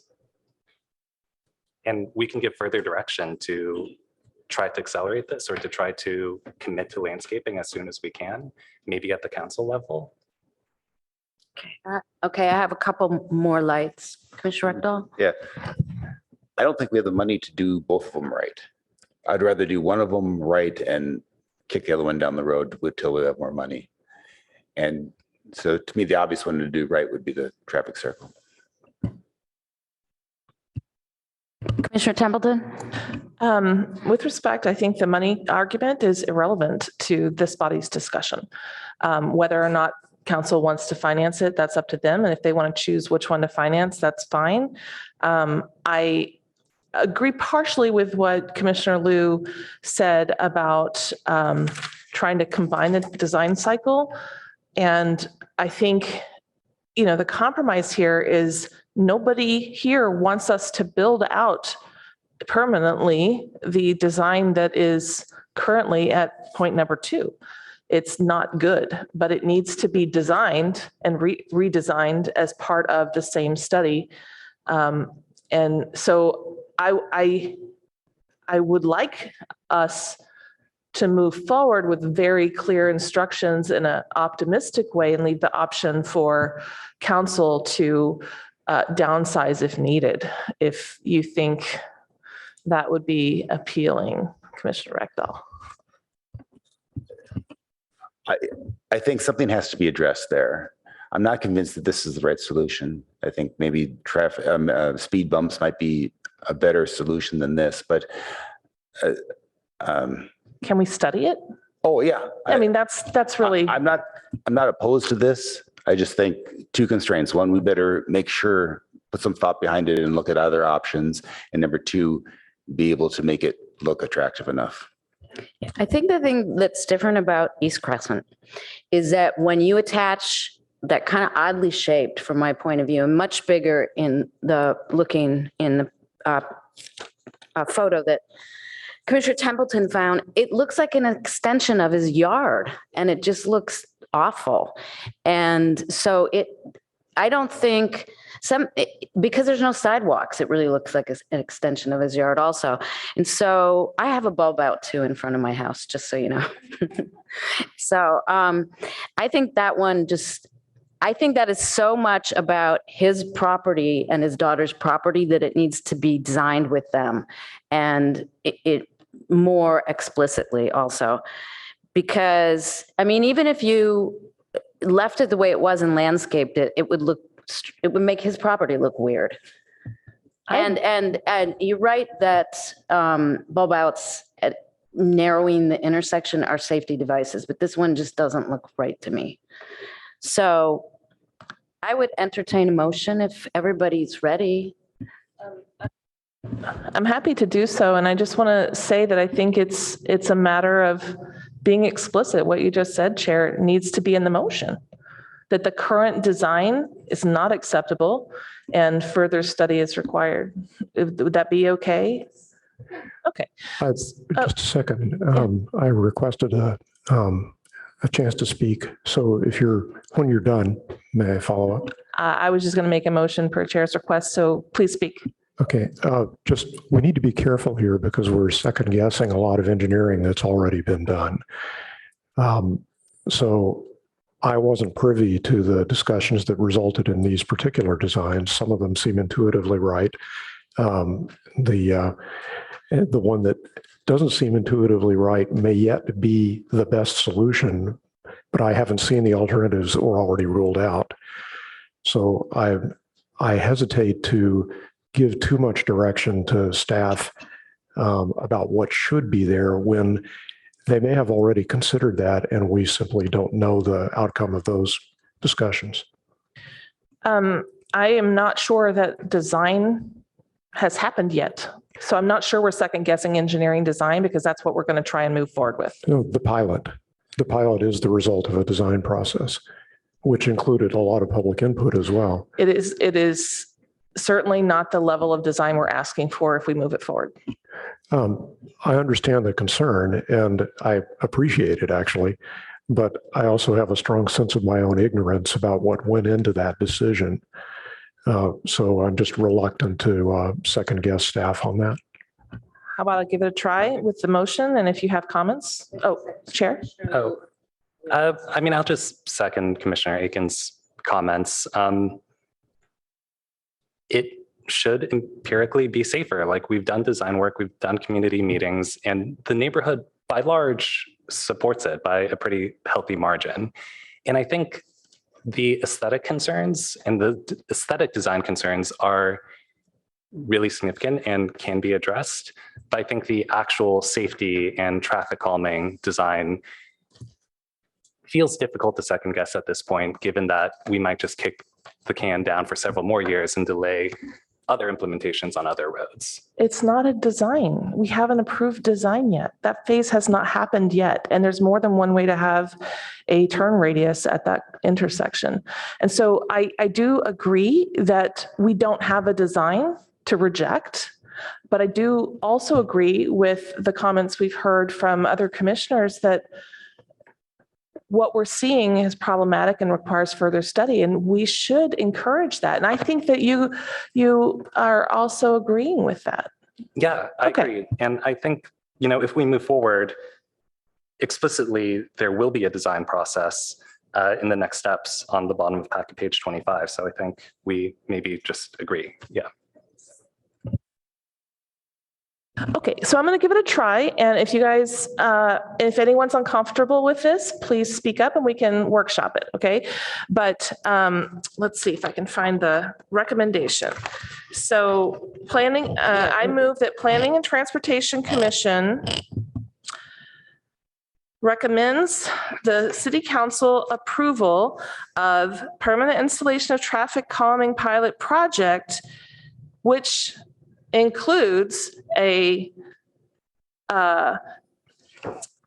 point 1 to be permanent installed and point 3 to be permanently installed with adequate landscaping, preferably not drought tolerance, not the right word, local, what's the word? Native. Thank you. I'm drawing a blank. It's getting late for me. Preferably with native landscaping and preferably timed within a very short amount of time from the installation. And then to also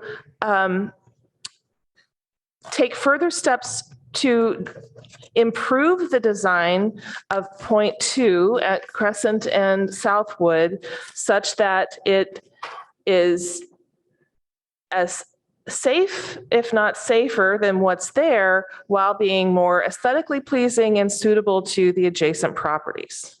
Okay. Suggestions? Awesome. Well, Mr.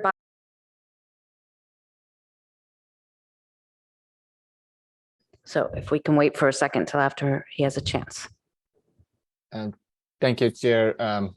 And I was going to say that the refinement of that design, the pilot design, is the plan of the engineering department. So if that is the intent to refine and seek input from the fronting property owners, that is the intent of the our next steps.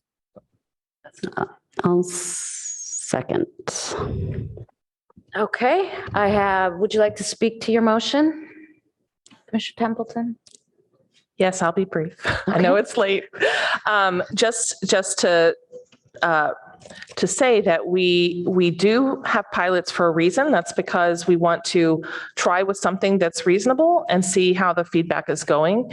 And I understand staff is saying that engineering decisions were involved in the pilot, as I would expect, but we're sending the motion is to send point number 2 back for another iteration with closer input from the adjacent properties. Thank you.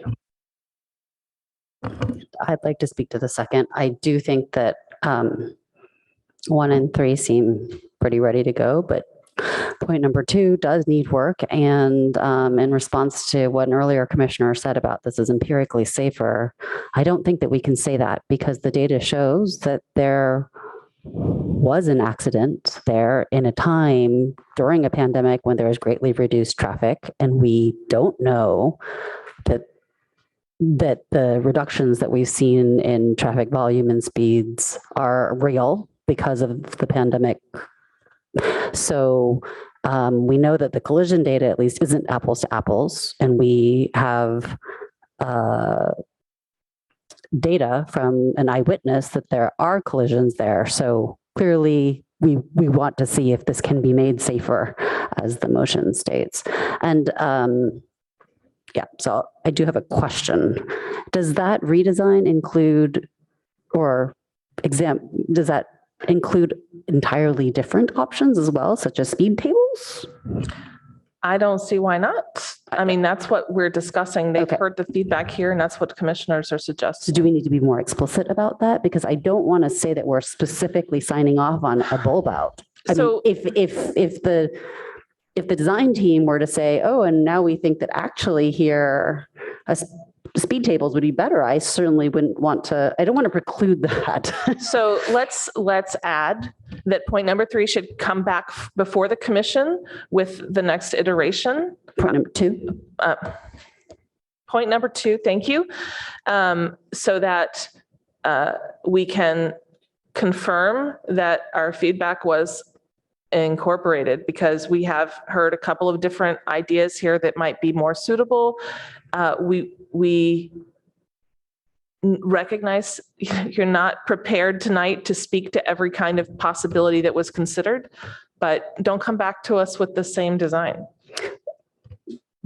Or at least come to us with an evaluation of other potential, if a reason why certain other ideas here might not be good ones. That seems fair to Okay, me. so But amended and seconded. yes, and just to clarify for staff, because I can see you guys looking at us, what we're saying is don't come back to us before going to council. Go to council, talk about, we want to have safety improvements in these 3 areas. 2 are ready to go, 1 needs an iteration. Commissioner, Nadia? Chair, I'd like to add that any traffic calming device will need to go through the voting process again through the residential community in order to be approved by the city council or the city engineer. So as a recommendation from the staff. So we follow the traffic calming process, which requires voting, and it has to be a majority vote supporting the improvements. So if we are changing or deviating from the currently approved voting mechanism, then we would have to redo the entire process for that particular intersection. Just for that one intersection, correct? Correct. So Okay. if we were to move forward with the redesign efforts, then we would have to go back to the community, seek the entire community feedback and that entire process. And we might have to go back and do another pilot program for that intersection separately. Are you saying that you would try to push through this one because you feel that you have the votes for that instead of taking the feedback we've given tonight? No, we will take the feedback, but if we were to change the design, like if we are adding speed table or some other elements rather than refining the existing design that was proposed, like say, if we were to refine the design of the bulb out and massage it to work with the property owner to make sure that their access is maintained, to make sure that the landscaping and other elements are included and the maneuverability of the location and things are safer. So we could do all those kind of iterations to the design that was proposed. But if we were to change the element, like from a bulb out to say a traffic circle, or if the community comes back and tells us we need another traffic circle here, or if we need speed humps through the intersections and other things, then that would need to go through another process of traffic calming, which is in accordance with our traffic calming policy. Well, thank you for letting us know that part about the process. So really, we're leaving this up. If this motion passes, we're leaving it up to you to work it out with the neighbors, which, ideally would have been done before it comes to us this time. And it's unfortunate that we're not able to approve this one right now. But like it needs this, it's not there yet. No, Commissioner Templeton, that's all the intent. We want to move forward with this. It's like an initial pilot. We will refine to prepare a concept plan that will be planned after getting input and feedback from the community, and then come back at 35% level, say concept plan to the commission, to the PTC, and then seek their blessing in moving forward with the final design. That's something we can do. Commissioner Rectal? Yeah, I mean, the one thing that makes me uncomfortable is that I have to think that someone looked at things like speed bumps or whatever. And it would really help us if we knew why they were not accepted. Generally, it's the neighborhood residents that are not in favor of those. That's because they cause noise. They cause other elements of nuisance when installed. And also for fire access, you have to provide for the wheels spacing in these speed humps when they are installed in the neighborhood streets. And the frequency or the location, the repetition of that to be effective needs to be there. So it has to be like a pair of 3 or 4, and renting property owners will lose parking. So there are so many other negative effects that may have been discussed with those property owners and community before, and they may have already ruled out that speed humps were not appropriate for that community. So does the transportation department have some document that describes this, what we went through, what was considered and why it was rejected? I do not have the entire document, but I can check with our staff to see if some of that staff do not exist. They are not here anymore. And so we may not have the historical information, but my understanding is that speed humps generally are, if we want to start the speed hump process, that would be a separate process. We need to go through their own qualification process also. So I don't think our intention was to redesign that area tonight, but just to say that we weren't happy, and the one person, two people of the three people that came and spoke tonight, well, did not really, who were property owners, really didn't want it. So I think that we shouldn't try to tell the experts what's better. I bet they had a couple other choices and second choices or that were considered, but I don't want to redesign it tonight. I just want to, if nobody wants to make an amendment, I think we should just vote on it and see if it passes. Is that? Can we restate the motion for clarity? I mean, I knew you were going to ask that. I don't know if I remember the whole thing. So let me restate the motion. The motion is to move to make permanent numbers 1 and numbers 3, but number 3 only with the condition that it be landscaped, and that we think number 2 needs more work. Maybe it just needs to be refined as a bulb out that's more suitable with more conditions that meet, that are better. But with input directly of adjacent property owners. Yes. So it needs more work, but it will be up in the interim and also just evaluated by council when it comes to them. Yeah, and I mean, that's much simpler than what Commissioner Templeton said, but I think it. Just want to confirm. Yeah. So should we explicitly say that the temporary one stays in place until it's redesigned, or just leave that out? I think that's already a part of the process. Great. Okay. Everybody ready to vote, or do we have any? Did we need, part of that also, or part of her motion was also that specific to number 2, that it would come back to PTC assuming that council approves the recommendation from us. Okay, and that number 2 will come back to the Planning Commission. We'll bring back all 3 of them for your review, both of them for your review, because it might have a landscaping component and redesign efforts. So the whole project will come back to you at concept level 30, like when the concept level plans are ready after seeking input and feedback. That's what, thank you. That's what I thought. We don't need to say that because it's all coming back to us. Okay, can you please conduct the vote? Commissioner Templeton, Yes. Chair Suma, Yes. Commissioner Rectal, Yes. Commissioner Liu, No. Vice Chair Chang, Yes. Commissioner Aiken, yes. motion carries 5-1. Okay, thank you, everyone, and thank you to the members of the public who stuck it out for this conversation. And I think that means I'm sorry. Would you like to speak your no vote? I mean, I think my opinion is clear. It is safer and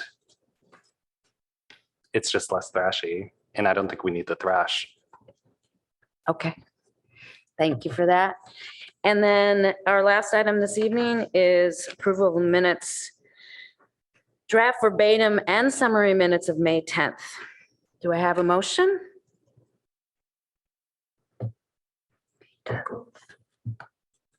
Nobody wants to make a motion. It's not here. Yeah, Bart's not here. I move that we accept the draft verbatim and summary minutes of May 10th, 2023.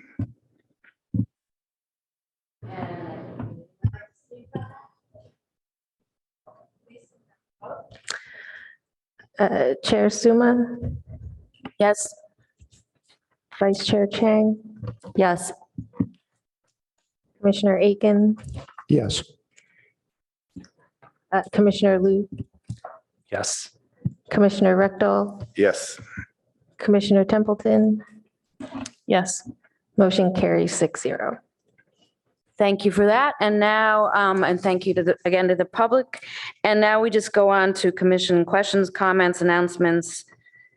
And we already have future agendas as part of our packets. Does anybody have anything in particular?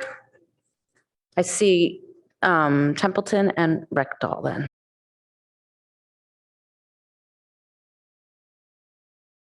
Am in Sacramento that day and I will try to get back in time, but might be late or might not make it. So just so you know.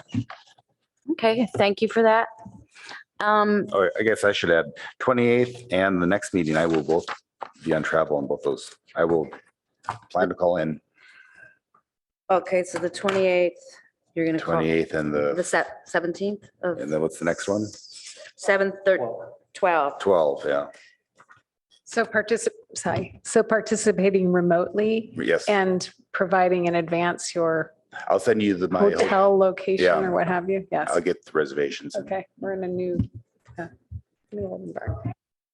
Okay, if there are no other comments, then the meeting is adjourned. Thank you, everyone.